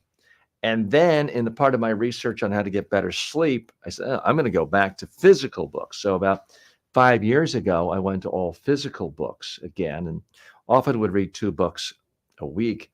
And then only recently, in the last couple of months, I've switched back to digital. The reason being the technology of the Amazon Paperwhite I found so effective, because you mentioned, yes, it can make font larger, which I've got to use glasses regardless of how big the font is if I'm reading, typically, or contacts as I have now.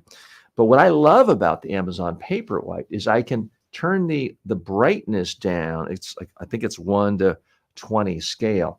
I turn it to 6, and it's still bright enough for me to read without any other light in the room.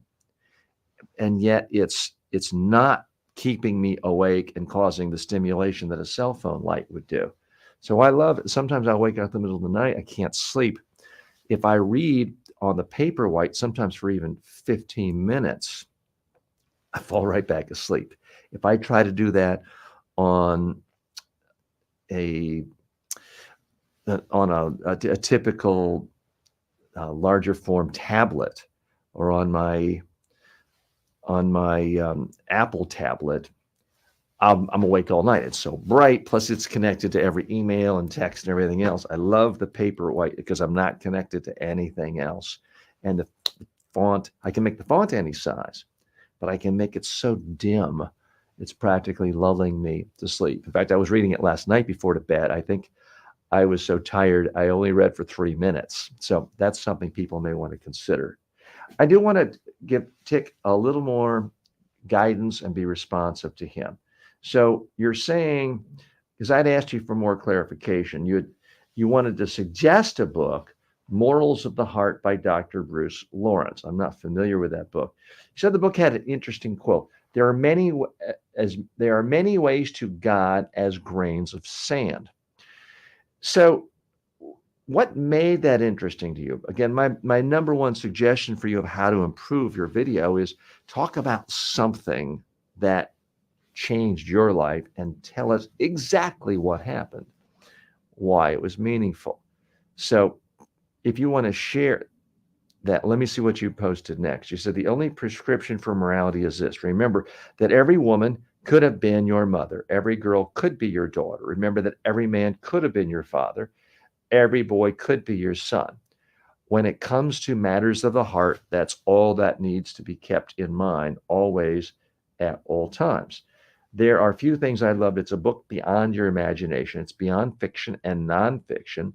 It's an excellent book you'll love and have peace at heart. Well, uh, Dr. Bruce Lawrence would be happy to hear that. You may want to consider posting that as a review on the Amazon page. I'm sure the author would appreciate that. Now, I think, Dick, you're in India, and I don't believe India has the Amazon Influencer program, but at some point, if it opens up in your country or similar countries, there's nothing wrong with you trying to help someone else and help yourself. So make a video saying good things about the book and become an affiliate advertiser. I'm not saying everything has to be reduced to commerce, but you like to speak, you're looking for more opportunities, reach more people. You could speak what you just put in text there, review the book, help the author sell more, and you could make some money. And I don't know enough about where you're located to know where you can be an affiliate, whether it's something the equivalent of Amazon or Walmart or Target in your country that would allow you to do that. But you might want to look into it because you obviously are very passionate about that book in particular and books in general. I would still ask you to go a little bit deeper because, again, everyone has heard, you know, every religion has something to the extent of, love thy neighbor as thyself. Whether you're saying love a stranger the way you would your sister or brother, it's kind of similar. As far as I know, every religion has something similar to that, the golden rule. I want to know, why did reading it here make it more meaningful? Were you again, I don't know much about you and I don't want to presume, but did you have somebody on the playground or at school or someplace in your life where you saw them as different culture and you didn't want to deal with them and you read this book and it made you realize, oh, this person could be my brother. Let me go up and talk to them. If you could get to that level, it would be much more meaningful, would have a much stronger impact. So that's what I want you to think about will strengthen your speaking. And that's what I try to do by talking about not just I've read 1,000 public speaking books and I'm so smart, you should listen to me. I talked in general for about 5 seconds that I've read a lot of books. But then I went just to the specific of one book, one tip in a book. But then how I took that tip, modified it a little, and then used it on clients, putting these little stickers. And I know I've shown you before. I'll show it to you right now. I do want to drive this point home. I have to step over here. I'm stepping a little away from the microphone. Just a moment. But to tie that whole story together, I do want you to realize I'm not just making this stuff up. So here in fact are the stickers. Now I've got to do this with my face not being seen. So let me do it like that. You can see that it has and this one has like and And these, again, you can see one of them. Well, I'll show you on this one. You can see on this one of the stickers has been removed. I turned it into a sticker. I was holding that one. Okay, there you go. I may have been holding it the wrong way. So you could see that. So again, what I'm trying to do there is show you, in fact, how a particular book was really helpful to me. and how I take that knowledge to help you. Tick, that's what I'm looking for. Is it's just not enough to say, oh, this book is a great book, and here's a nice lofty quote of, aim for the moon and you'll at least hit the ceiling, and all sorts of nice, warm, fuzzy affirmation style quotes. Some people like them. Some people say, okay, I've heard it before. What they haven't heard before are the specific examples of how you changed your life. Most people I meet have not seen the sticker, the anti-like sticker that I have. So people love it. They also love it because it really does solve a problem for them. That's what makes it meaningful. Now, not everybody is doing a highly specific, practical, tactile skill the way I am. So I don't want to make it sound like you have to be that problem solving and specific, but I need something real that happened in your life if you want us to believe that this book had something of a transcendent nature that you think was really useful. It would help it. Barb, thank you so much for joining us today. And by the way, I really appreciate the way people can sort of come in and pop out as they want. I'm not expecting you to be with me all 3 hours every day. What we're trying to do is be sort of like a, not a xylophone, the instrument that you contract, pull apart, that makes the sound, so that it's flexible to you. If you've got 3 hours to join me, great. If you've got 30 minutes, great. If you got 3 minutes, great. If you got 30 seconds, well, we post not one, but 2 short form videos every single day on YouTube and other social media platforms. So I'm trying to be as flexible as possible to help people, because it's not about me and what I want. It's about what really works for you and what's going to be flexible for you. Okay. So Tick, if you're still with us, and it appears you are, I want you to, okay, you're here. And you can just keep your voice on. And if you don't want to appear on camera, you may be doing other things. But tell me, can you go deeper the way I did? What specifically did you do differently after reading this book? Because that's, if you were going to do a review of it, that's what would have real power and impact on people. Because everything you said was sort of generic and abstract. It's not that it was a bad message. The problem is people don't visualize abstractions. They therefore don't remember them. If they don't remember them, how do they take action? Is that fair? All right, Tick, if you don't mind turning your microphone on and let me know, and you may need to think about it for a while. That's okay. And if the answer is, I don't really know yet, that's okay too. We're in this to explore and cultivate and see how we can make things better.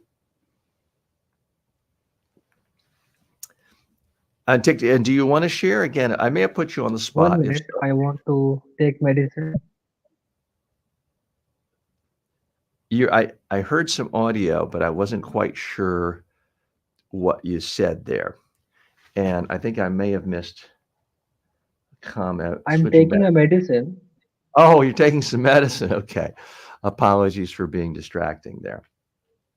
I'll come back. Okay. Well, feel free to come back.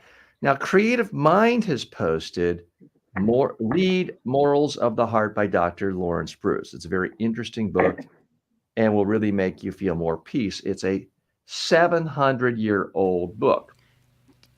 He is Creative Minds. Okay, Tick Tick is Creative Mind. Okay. He's joining us from YouTube, so that's great. His contribution there. So great. Thanks so much. Hey, Barb. If I know you got to go, but I'm wondering if you could just give, because I think you know more about it than I do because of your intimate knowledge and your involvement with the live streaming community and your Facebook page. Are there certain live streamers that you know of who get a significant amount or a majority of their income from not only the super chats, but their memberships and Patreon that you think would be good role models for some of our people to look at?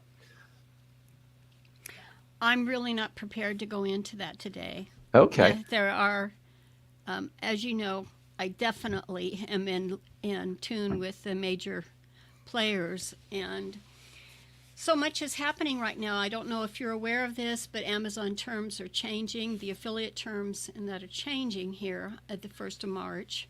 Well, I And- received the note from Amazon that certain terms of service change, and I thought I read them and I couldn't tell what had changed. Do you have any sense of what's significant that people should be aware of? Nothing I'm willing to it's all about interpretation, of course. I'm not an attorney.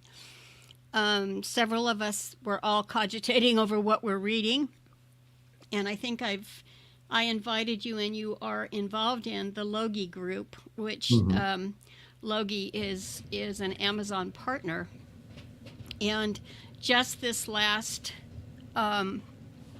Friday, we had a special guest in our Logi community talking about how he had made 10 times the money through the Logi representation direct versus the Amazon program. So I think we are in another revolutionary time, if you will, just like when we all got access to the World Wide Web. I mean, it's that profound because we also have the AI tool to assist us. Now, not to change your topics, but I wanted to let you know I had updated the top Udemy course instructors list that I monitor, or I keep and monitor frequently, but I had spaced it out since the end of the year. And one of the things, because I knew that 2024 is a big year on YouTube, and yes, there are some updates on that Google has made to YouTube that people should be watching for right now. But I grabbed their YouTube channels to see, because that's one of the perks that you have as an instructor is you can put all your social destinations to meet you on. And I was amazed at who had over 100K subscribers and who did not, and there's one of them in there that's got like 384K or more, subscribers to YouTube. But I kept their numbers. I'll share them in our community. But Okay, great, in fascinating review- to look at. yeah, because it is that combination of things, and so that's where we are right now. And me, I keep harping on this word community, and right now I'm going through the cycle with Meta again, and working with a certified community manager program, and they've got tests coming up the first week of March, and it just brings home about how what I am learning in there, which I'm sharing, this thing of community that Barb's been harping about all this time, is more critical now than ever before. And that gets us back to conversation and communication, because you can't have community without communication. But communication is a two-way, at a minimum, a two-way conversation. And it is so, that's why all of the large live streamers, the notable live streamers, are, many of them, there's like 3 top live streaming applications, but bulk of them are with StreamYard, because number 1, it's about the voice, and 2, on the video side, but 3, the tool you have to share your viewers' commentary, to invite them on stage with you, all of those kinds of things. And it's really, as you found, when I'm not here with you, it's kind of hard to see some of the things come up. And it's like, which can I share and what can I not, and all those kinds of things. So it's very difficult for a live streamer to be a solopreneur, if you will. Mhm. You almost have to collaborate with other live streamers. And that action in itself, in learning about those live streamers, and going into our live streaming family, so to speak, the strengths of each one, we learn from each other, is that goes clear back to the 80s, the Zig Ziglar days, about the importance of networking, because networking isn't a one-way street. It's a two-way conversation with feedback and sharing of your information. So it's an exciting time to be around, but as far as detail, I'm a lifelong learner, and my thing on my YouTube channel is I just want, I've completed over 700 courses, and yours, you got a fifth of them are yours, probably. Mhm. And so, and packaging that for me is my big thing, and tying that into my Amazon live story. Mhm. My Amazon influencer story, and because the live options on Amazon are changing too. So it's all happening here. We'll be ready to, everybody's launching on the March 1st, and that's typically what happens online, is that first quarter you're putting all your programs together.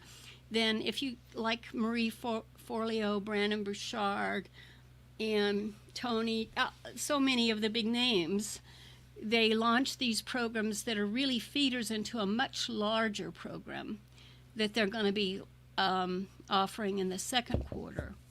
So it's a very exciting time to be involved, and I don't really have any more to add than that, Yeah. because it's a Well, I busy, would like busy to just time. add emphasis to, one of your key points about, things are changing. They're changing faster than ever. And any one platform, whether it's Amazon, Facebook, YouTube, can change the rules right out of the gate or quickly blindside people. Something Udemy, of course. And I do think it's prudent for people to not put all their eggs in one basket. As you mentioned correctly, and I appreciate you bringing to my notice, Logie, it's, a lot of people get excited about Amazon influencer. I've been excited. I've been making new videos. But the people who have the strongest business sense are not doing just one thing. They're a part of Logie. They're a part of other programs, because things change so quickly. And also, there's just the factor that some people just work with some platforms and don't with others. For whatever reason, I've done really well on Udemy, but there are plenty of people who've done 1,000 times better than I have on YouTube, for example. Mhm. And as you pointed out, you look at the top 10 people who are Udemy instructors, not a lot of them have, the 1 million, 5 million followers on YouTube. It's, they're a superstar that they have a couple 100,000 or 300,000. Each platform often has a whole completely new ecosystem of stars. And there's nothing new about that. The best silent movie stars rarely ever made the transition to the talkies. The radio stars rarely made it into the movies. Movie stars rarely became TV stars.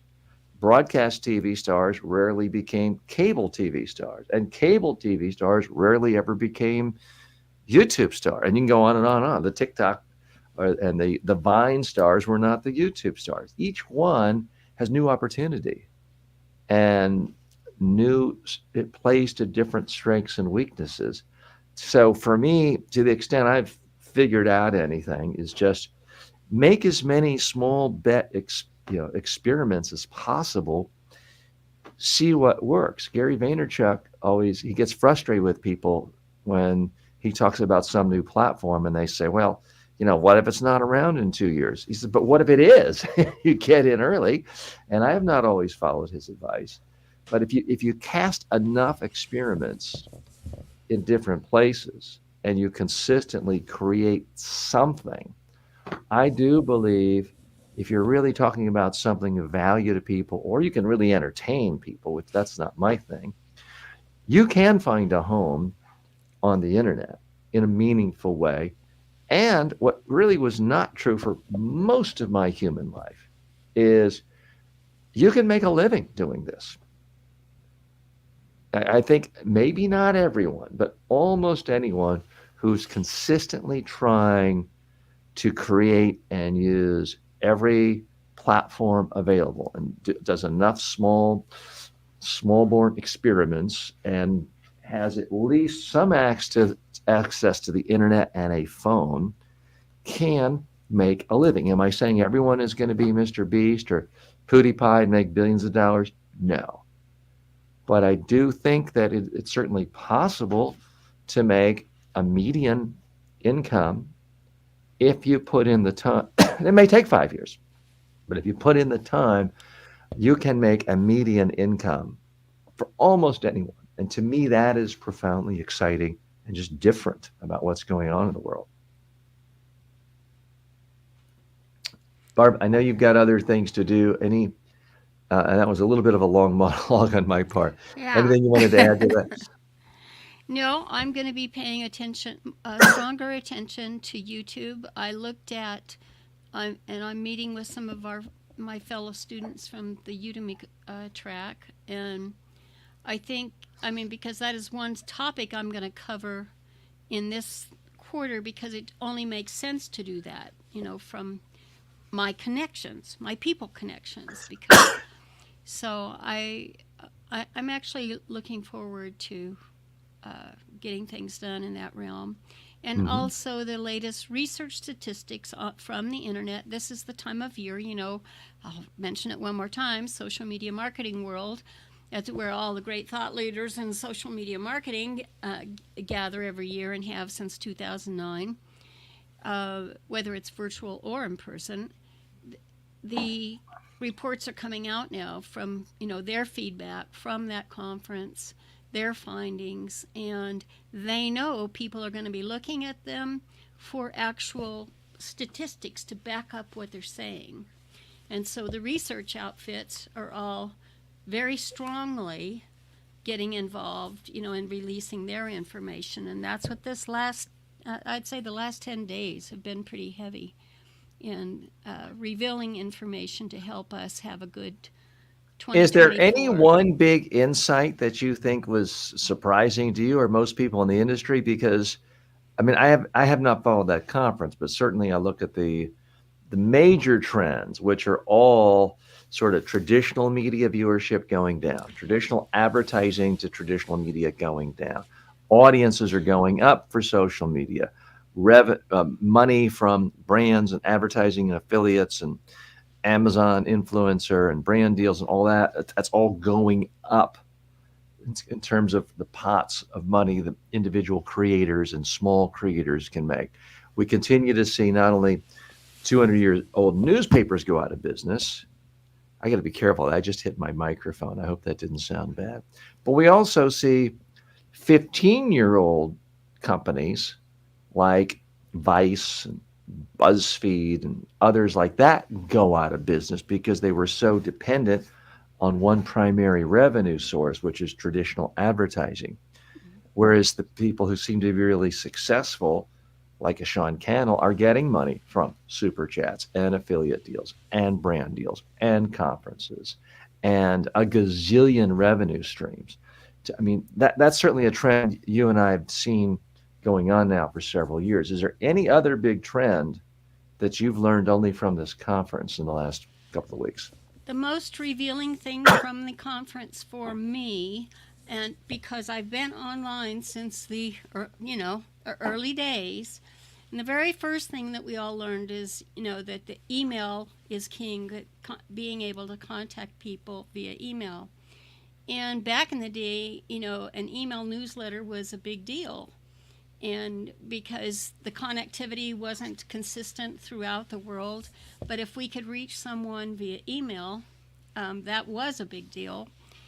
We could convert those conversations into sales for everyone. And I hated because of the work I did online.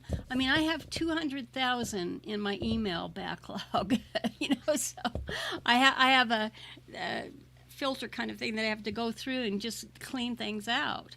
So the number one thing that I took away from that conference is that email newsletters are back in, and not only are they back in, they must be a priority. And it just so happened that as that was being revealed at the conference, I got an email newsletter from one of the top YouTube influencers, and the whole newsletter infrastructure was different. I could see the light just from the way it was designed and the content, and the whole theme in that newsletter was one of community. Let's get together and discuss this on YouTube at this such and such date, so forth and so on. So I think it's going to be for many reasons, the email newsletter is going to be golden this year, because the platforms are all making big changes.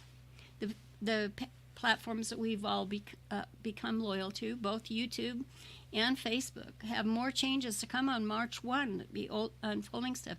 Even on StreamYard, all of these third-party tools, if we're going to be using RTMP to access those areas now. We won't, as far as comments I go. apologize, Barb. Can you tell people who are listening, what is RTM? RTMP, Yeah, RTMP. What is that?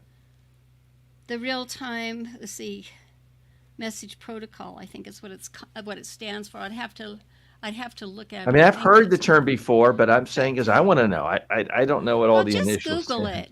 I But mean, no, but those, again, part of my job is when conversations happen, I want it to be understandable to the vast majority of our audience. So anytime But- I hear someone okay. use an acronym or jargon, I Do want you to put not- myself in the position of the audience and try to be helpful. So that's why I'm right, doing that. but I I believe can't that Google it while I'm talking to you. Exactly, but I do believe that you, as an instructor, teaching people to use video to communicate, teaching people to be online, to share their speaking skills and all of that, that you have an obligation to stay on top of that. And from that aspect, I don't believe it's going to be a situation of coming into a conversation where you are leading that conversation, you're viewed to be the expert, and just expecting the students or the guests to be revealing that information. I think that the audience is much smarter now than we were in the last century. And it's like, so, because in the last century, if you had that book, if you could speak well, if you could deliver it in person, you were an expert. Whether you were or not, it wasn't questioned. Because typically, if your book got published, it was through a mainstream publisher that people in that century recognized as being a credible publisher. And the whole game has changed.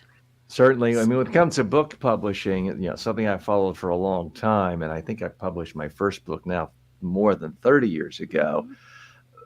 But certainly 35, 40 years ago, there were about 40,000 books published a year. Now it's, depending on how you count every aspect of self-publishing, there are between 1 and 2 million Right. books a year. So publishing a book, if you don't have community, as you point out, Barb, in my opinion, it's not worthless. It's actually less. It's worth less than worthless, because the time you spent with all that book, you could have been building a community, a tribe, a fan base, a following, and now you don't. And so the vast, vast majority of people who go to all the trouble to publish a book, it's just a big time suck for them, and it's nothing. Having a book these days is like having a business card. the what? Yeah, the book- everybody can get a business card. Anyone can publish a book. You can't get a book that's read, though. That's what's different. Hold on. I've got to come back to that, because I have helped other self-publishers, and I didn't do it for myself, but they followed my advice because of my years of experience and so forth, because I did make my first wad of money through self-publishing, and which was a major surprise to me, because I was able to publish a publication for 50 cents and sell it for all $5, you know. Mhm. And I just Those and are I good didn't have margins. that I didn't have that many middlemen. And so I'd go in and make a very small investment at Pitt Printing and get thousands of dollars, you know, it's like, what? And Mhm. so that's like when Jeff came along with Amazon, I said, oh my God, this is going to change everything. And that it has. But in the public, and at the core of Amazon is still the publishing business. And what is selling, what is creating community, what includes community, is collaborating on books. And that's what that 100 live streaming, remember the book that we had Ross and we featured on Mhm. our live streams? That's what it's about. And all But collaborating. I don't think we're really fundamentally at odds, Barb. But didn't he create a live streaming community first? He's in the field talking to people around the world every day. No, he Then didn't he did a create book, it. didn't he? He didn't create it. We were all a part of it. And we Yeah. all started together in a beta experiment about conversing, you know, in creating a virtual community. And of course, I was one of the leaders of that because I created the virtual communities with the tools we had at the time and worked with the major players, and they were all transitioning as well. And video, audio, real time played a key connect. That's why podcasting had a prior, you know, it was really, really big before the video was. And now it's come back again, but the podcasting that we see today also includes video. Mhm. And YouTube has figured that out. They've got, you know, you can have a podcast tab where they're actually giving preference to advertising your podcast. Mhm. But the most winning podcasts on there are community based. That means that there's being interaction all the time.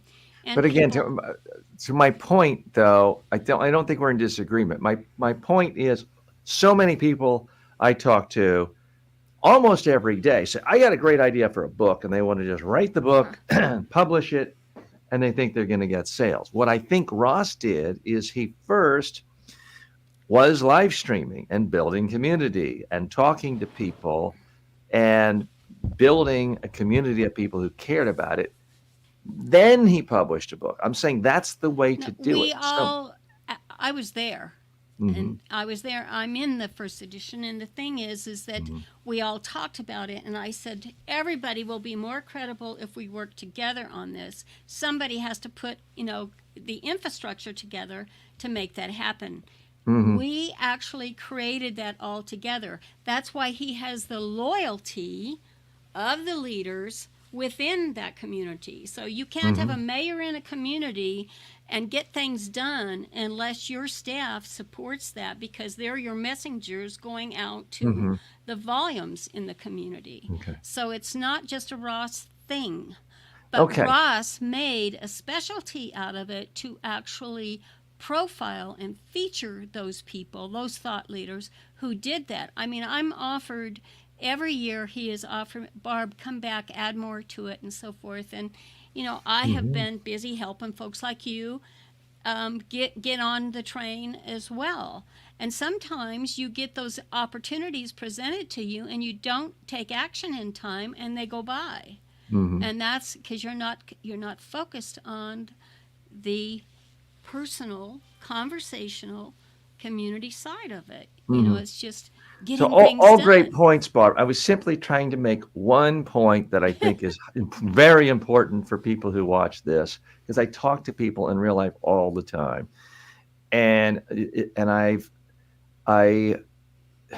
get very frustrated with it because I have so many people who have talents and they just want to write a book, and I say, okay, how many are on your newsletter list or email? Oh, 10. I don't do a newsletter. How many in your Facebook community? Oh, I haven't started that. How often do you post on YouTube? And how many subscribers do you have? Oh, I did a few years ago and I'm going to start again.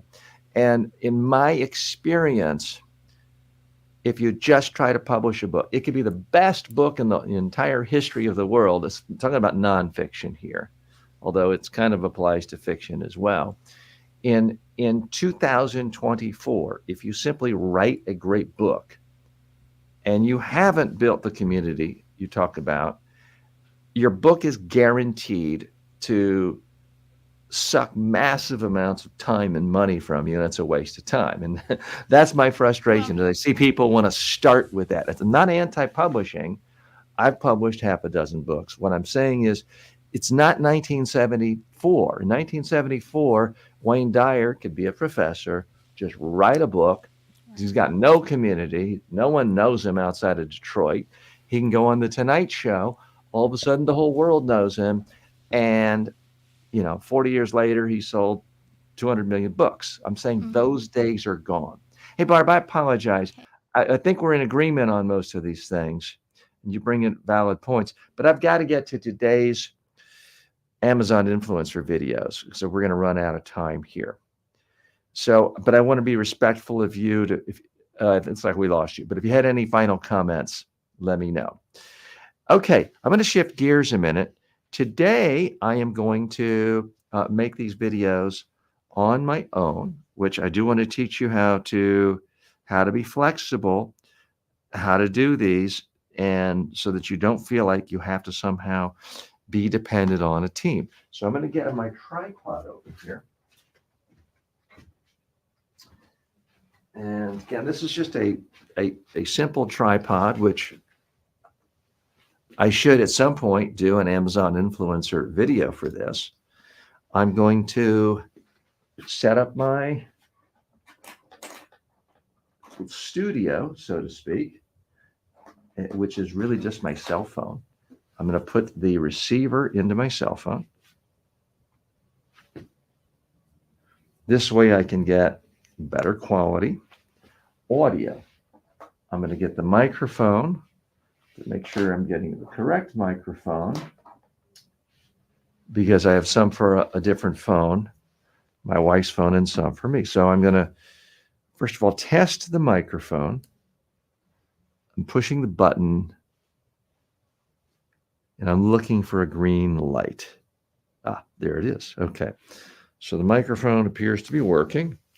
Try to get it as close as possible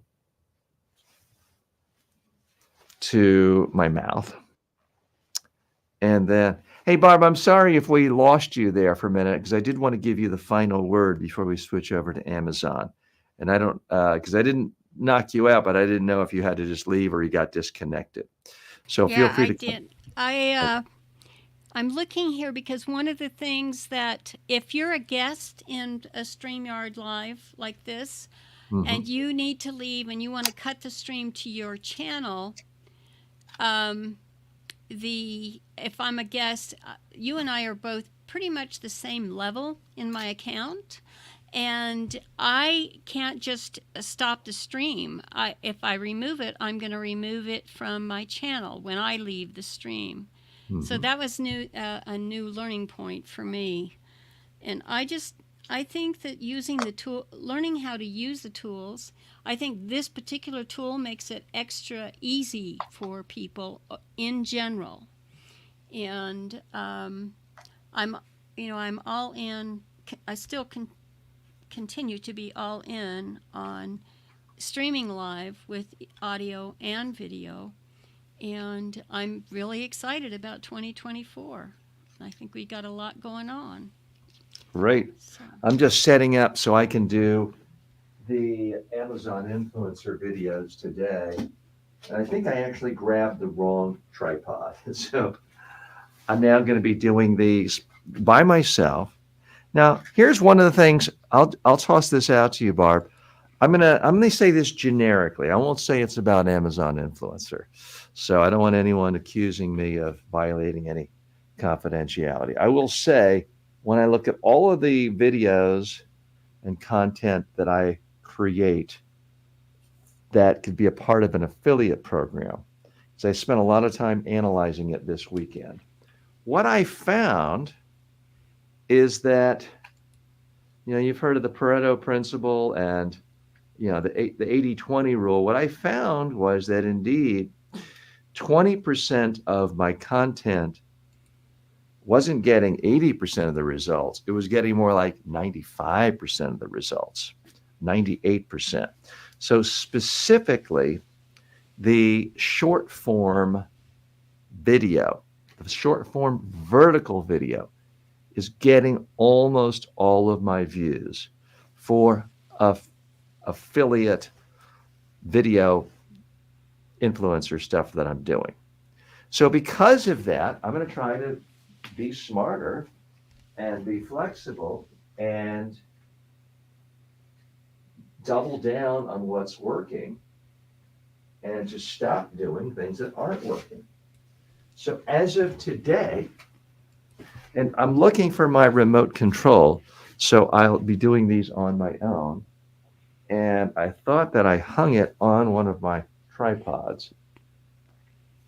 So, but that's the conclusion I made, Barb, is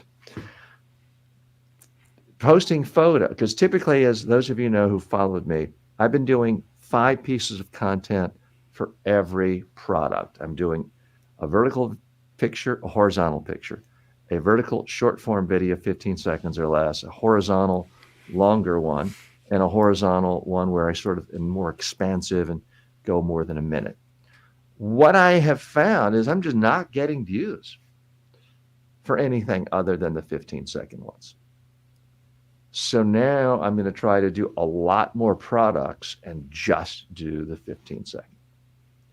If you have a reaction or thought to that, I'd love to hear, Barb. If you could chat for a minute. Here's my remote control. I found it. Great. Do you have any thoughts on that? Do you think I'm being unwise? Because I'm now basing this on hundreds of data points. So it's not just like I did 2 and didn't get anything. Do you have any thoughts on whether that is a wise analysis or not? You're saying that you get the most feedback from the shorter ones. I'm saying that I'm getting like 99% of all of my views are coming from the short verticals. I'm not getting much from anything else. But are you getting sales from that? Because Sean Kennel and, through Think Media and Brian G. Johnson just had a YouTube video on this very thing this weekend. That, yeah, you're getting it, but it's not, again, we're working with technology as well as people here. And YouTube, we have to play to YouTube. We're, you being a YouTube partner and so forth, you've got to be knowledgeable of what they're up to. And yes, you look at views, but did they actually turn into a sale? And so well, that's the way. Here's my deduction process. I'm seeing with a number of these items, I'm getting, maybe 50, 100, several hundred views for the short form.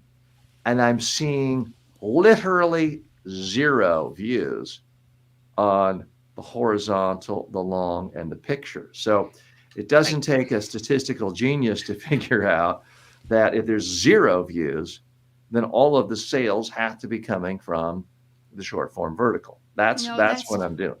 Well, that's those of us who've been at it a while don't agree with you.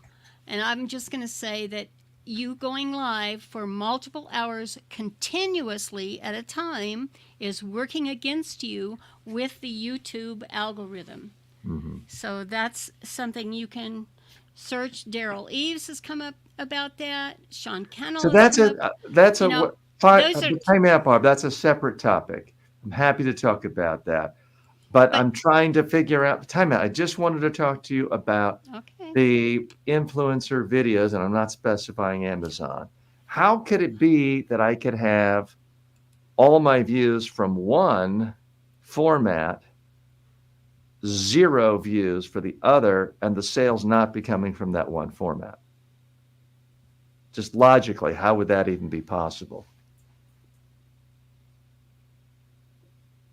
Barb, I don't know if I lost you again. I see you're on screen, but you're off of the main one. I'm sorry. Okay. I was taking care of things behind the scene. Let's see. You were saying if I'm getting all my views from the short ones, but you also said, and perhaps I missed that key word when you said it, was influencer videos. So, and what you're terming as your influencer videos, if you're talking about Amazon, YouTube also has a program now. And so in those videos, I mean, that is what's the analysis is coming out now. You're still getting, are they actually buying from the short video? And guess what? In these if you would have been in the Logie meeting Friday, you will learn how important the photos are now. I had thought, give up on the photos. It's not a big deal. Well, guess what? Amazon is actually seeking our photos to insert influencers into a new program. So they are favoring. So again, it's staying up with what Amazon is doing, what they're favoring at the time. But why am I getting 0 views? At this point, I have hundreds of videos in Amazon. I'm getting close to 0 views. Right.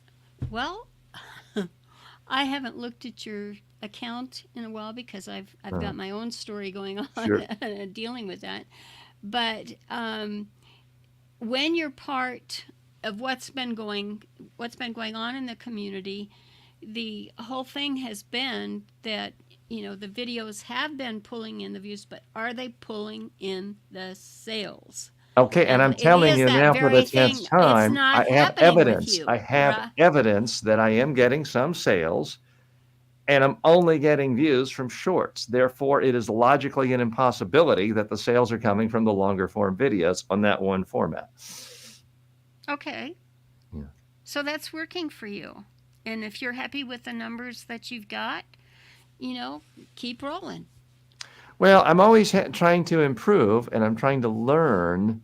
So I'm trying to cast experiments and then do more of what's working and do less of what's not working. So for me, for now, the longer form videos, the horizontal videos on this one platform are not working. The pictures on this one platform are not working. So that's why. And this one platform is Amazon?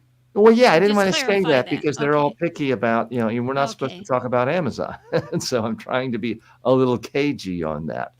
But yes, I'm talking about Amazon. So you're saying that you somehow got the impression that you can't talk about Amazon, just like we're talking about Amazon now, that you Yes. can't mention it? Well, That you're is not new to supposed to me. give insider information on what is Well, in the you account. don't. Well, you could Exactly. That's different. construe what I just said as insider information because I am looking at my insider tab showing that I'm not personally getting sales from long form videos. So that's why I wanted to be a little cagey about it.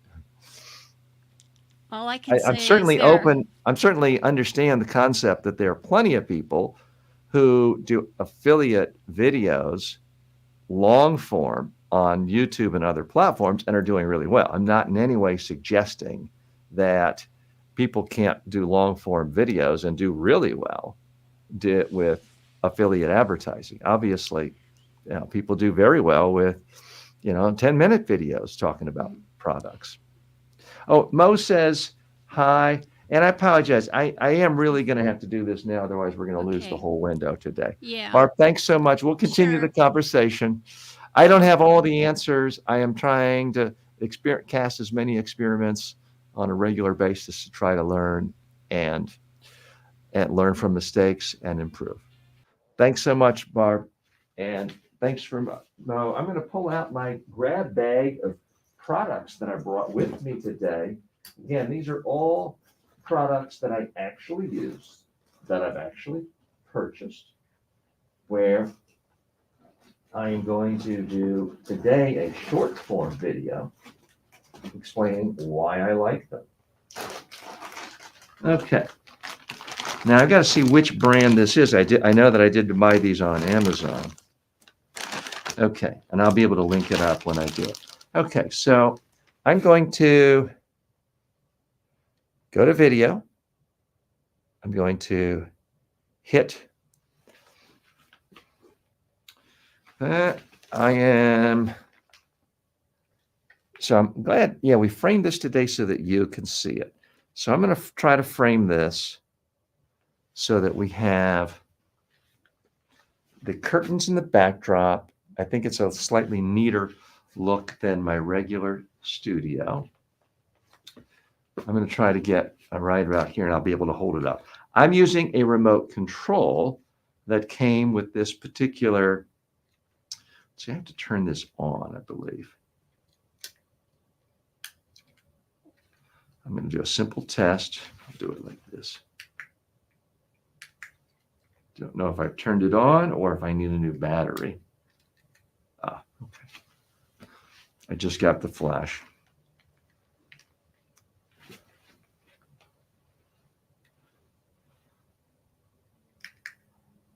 I love pickleball, and these balls do the trick. A lot of people I play with are very particular.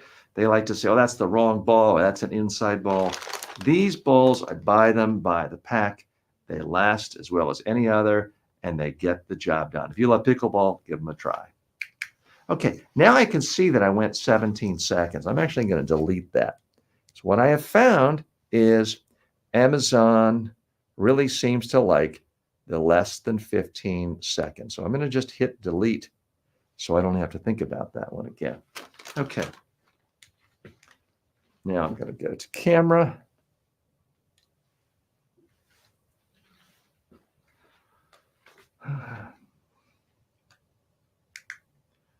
I love pickleball, and these balls get the job done. I play every day. These are fantastic outdoor balls. If you want something that's going to be reliable and consistent, give them a try. Okay. So again, what's different today from the past is I'm not going to do 3 different videos and 2 pictures. I'm just going to do one take of a short form vertical. My camera is up. Well, you can see the camera right there. It is up and down. Okay.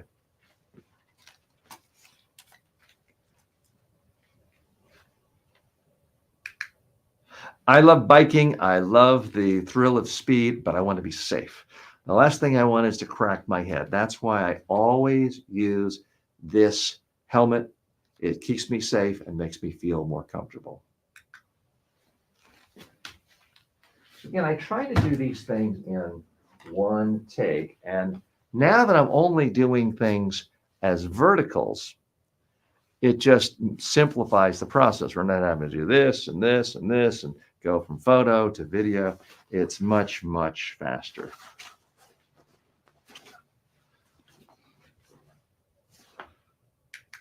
I realize it looks a little dirty and stained. That's because I wear it constantly. So do other members of my family. This hat protects me and keeps so much sun off of me. Keeps a lot more sun off than a baseball cap. You're outdoors, give this a try. Really is. And this one is an aside. Sometimes I have to fight with my mother-in-law over. We have a couple in the house, but she likes this for gardening because it really does keep the sun off. Okay.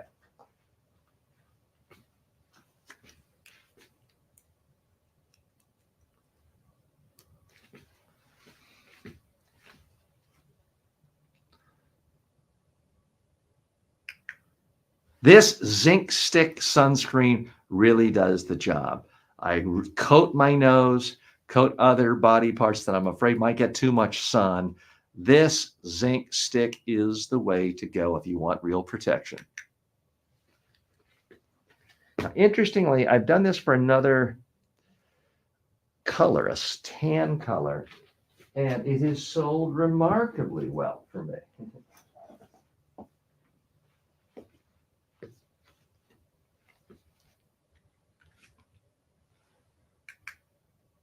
I love pickleball, and this is my paddle. Now you can see it's a little beaten up. I am tough on my paddles. This one is reliable. I use it every day. Doesn't make me a pro, but it makes me have fun.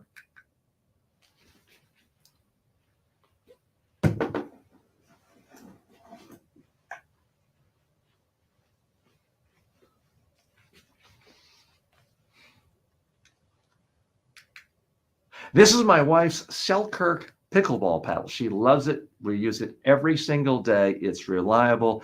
It's consistent. If you want a high quality pickleball paddle, this will work for you. So I'm already finding out that this is a much more efficient way of making videos. If you're only doing one and you're not having to change everything else, it works well.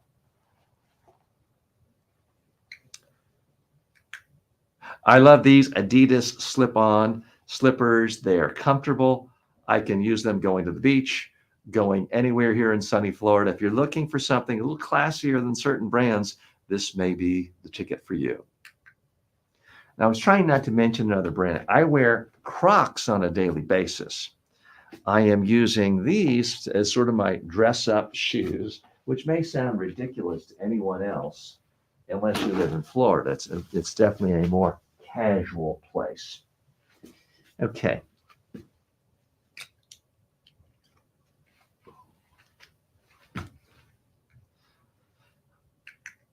My 10-year-old daughter is a budding artist. She does a lot of things that require glue. I love this Elmer's glue stick because it is neat. It doesn't spill around the house and it gets the job done. It sticks.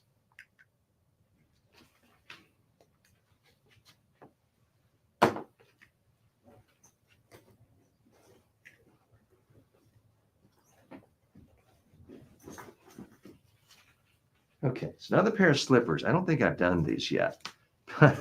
Well, you'll hear about this in just a moment. And thank you for joining me. This is sort of the tail end of our session today where we do Amazon influencer. Get back here. Where we do Amazon influencer videos. So I'm sort of taking you behind the scenes, letting you know how I actually do this, how I make it, different styles I've been experimenting with. And Mo says, hello, I've joined a little late. Did I miss something? Advice today? Well, yes, we've been talking for 3 hours, Mo. So as soon as I finish, this entire thing will be available on demand. So all you have to do is hit the live tab on the channel and you'll see what we did today. Okay.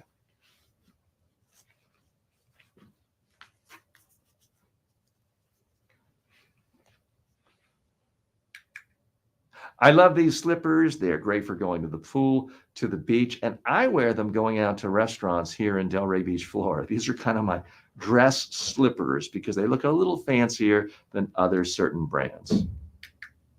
Again, I don't want to say it by name, but I'll wear these when I don't want to be seen in my Crocs because there are a lot of people who just don't like Crocs and think of it as something you should only wear in your bathroom, essentially. So that's why I have these.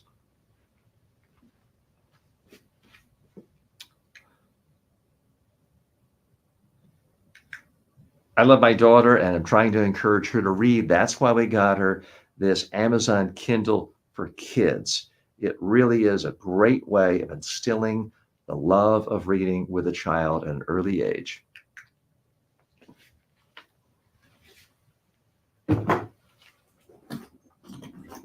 Okay. Now, here's a jacket. I can't remember if I got this on Amazon or not. So I'm actually going to take a second right now. And normally I don't do this. I'll just go ahead and do it, but I'm at the end of our products for today, although I may do some books. You can always do books. I'm just going to do a quick search and see if this brand is carried, because if the brand is not on Amazon, you can't do an Amazon influencer video for it, which is not surprising.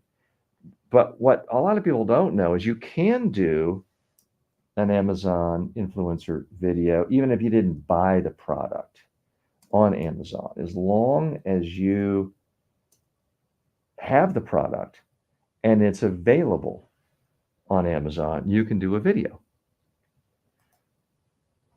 So I see that they do have jackets. what I don't know, so the brand is on, so I'll probably figure that out later. This is the Free Country Law, and I do use this sweat jacket on a regular basis. I'm not going to take the time to demonstrate it here, put it on. I'm simply going to hold it up. So let me go back, but at least I know the brand is on. Every once in a while, I may buy something from a Costco, and it's simply not available on Amazon, in which case it's a waste of time to make the video. Free Country warm-up jacket. Okay.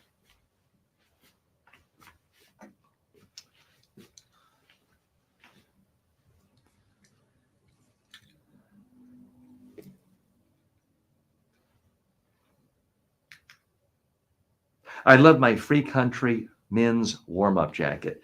I wear it almost every day when it's cool. I live in South Florida, so many months of the year I don't need it. But in the winter months in the morning, this is the first thing I put on. So the other advantage of doing it this way is I'm so close to it, I can see the counter, the timing counter. So when you are, when you're having someone else do it and they're facing the lens and you're only seeing they're facing the camera screen, they see the timing and I have to look at the lens. That's typically what happens when I am making these videos with my wife. Today, it's just me and a tripod. And what hadn't really occurred to me till now is the beauty of that method is I can see the timing. So if it gets close to 15 seconds, I'm trying to get the whole thing done because it does, I've seen dramatically increase your odds of success of getting views and getting placed on product pages if you have the video 15 seconds or less. Now, you don't have to do it that way. And in many ways, they encourage you to do videos 30 seconds or more because you're more likely to be compensated if someone watched your video for 30 seconds. My understanding is that if someone watches your entire video, if it's less than 30 seconds, and then they make the purchase, you get credit for that too. So that's why I'm doing that. We have a few extra minutes. We started a little late today at 9:15. So we have a few extra minutes today because I do want to give you 3 hours. And what I am going to do is just do a few product reviews of books. Now, I'm doing that not because I think I'm going to make a lot of money by doing product reviews of books, although I have had a number of sales come in, doesn't add up to a lot of money, for my video reviews of Ali Abdaal's new book that came out end of December. I think it's going to be a lot harder to make money from books that are not brand new. For example, I did a review of Atomic Habits. Well, Atomic Habits has been out for years and years and years. It's been on bestseller list for years and years and years. So nobody really needs to hear, if they're interested in improving their habits, a review from me. So that one has not been wildly successful. Let's just leave it at that. But I do think that the more videos you do, the better you get. It is an art form. The more doors that are open. Maybe I do one of these for a book and it generates no sales, but the author the publisher really likes it and wants to somehow open a relationship with me, open doors with me. It may be the PR team that sees me making a video for one of their authors, then puts me on their radar, and they want to have their authors come on this channel for podcast interviews, and it opens up a whole new line of relationships there. So that's why I'm doing this, in part because, wow, if it's only a 15-second investment, so there's not much to lose. So I'm just going to take a couple of books that I really like and talk about these. I'll just do 3 right now. Try not to destroy my set in the process. And we'll do these reviews right now, and I'll show you what I'm doing. Get the remote control.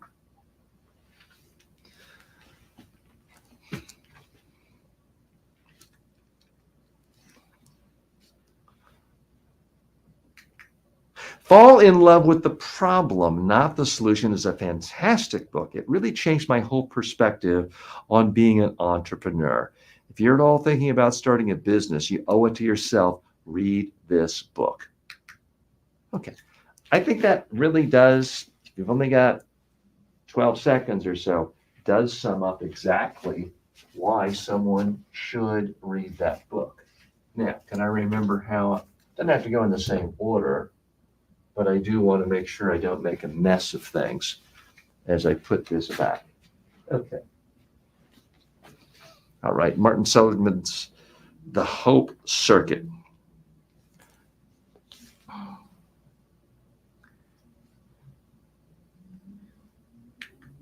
If you're a fan of positive psychology, then Martin Seligman is the guy. He's the founder of the whole movement. This talks about his whole journey. If you want to know more, you really should read it. Okay, is that the strongest review?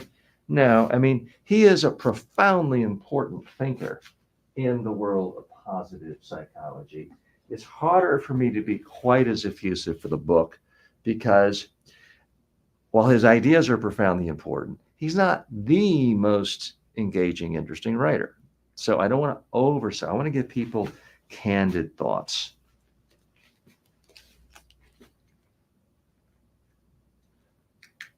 Digital Minimalism by Cal Newport is an extraordinarily important book. We live in a world where all of us are just so overwhelmed with more messages. Cal gives reasons, analysis, and tactics for how to improve your life. Okay, so that's what we have. And this really is a good book. Again, I'm not saying anything that isn't true on any of these reviews, but Cal Newport is really a savvy guy. I think I've read all of his books now. If you're looking for someone who he's not some old guy who's just a curmudgeon about what's going on in the world. He really does know a tremendous amount about the state of things. And he's actually a computer science professor, Georgetown University, but that's not what he's known for, at least to me. He's written all these books about the modern digital world, how to be more efficient, how to be more productive. He's had a huge impact on me. I mean, it's one of the reasons why I try to spend no more than 5.5 hours in my office a day. And I do other work other times, and I'm monitoring social media and doing other things like that and having to respond to messages at different times. But as far as really trying to be productive, he's a big thesis of the idea that humans can't be productive for more than about 6 hours a day. Yeah, you can squeeze in some email here and there after that, but you're far more productive with tremendous focus and doing one thing at a time. So I know you've heard that from other people and places, but the way he sums it up in that book is profoundly, profoundly useful, helpful, and creative. Okay, we're out of time for today because we're now way past noon.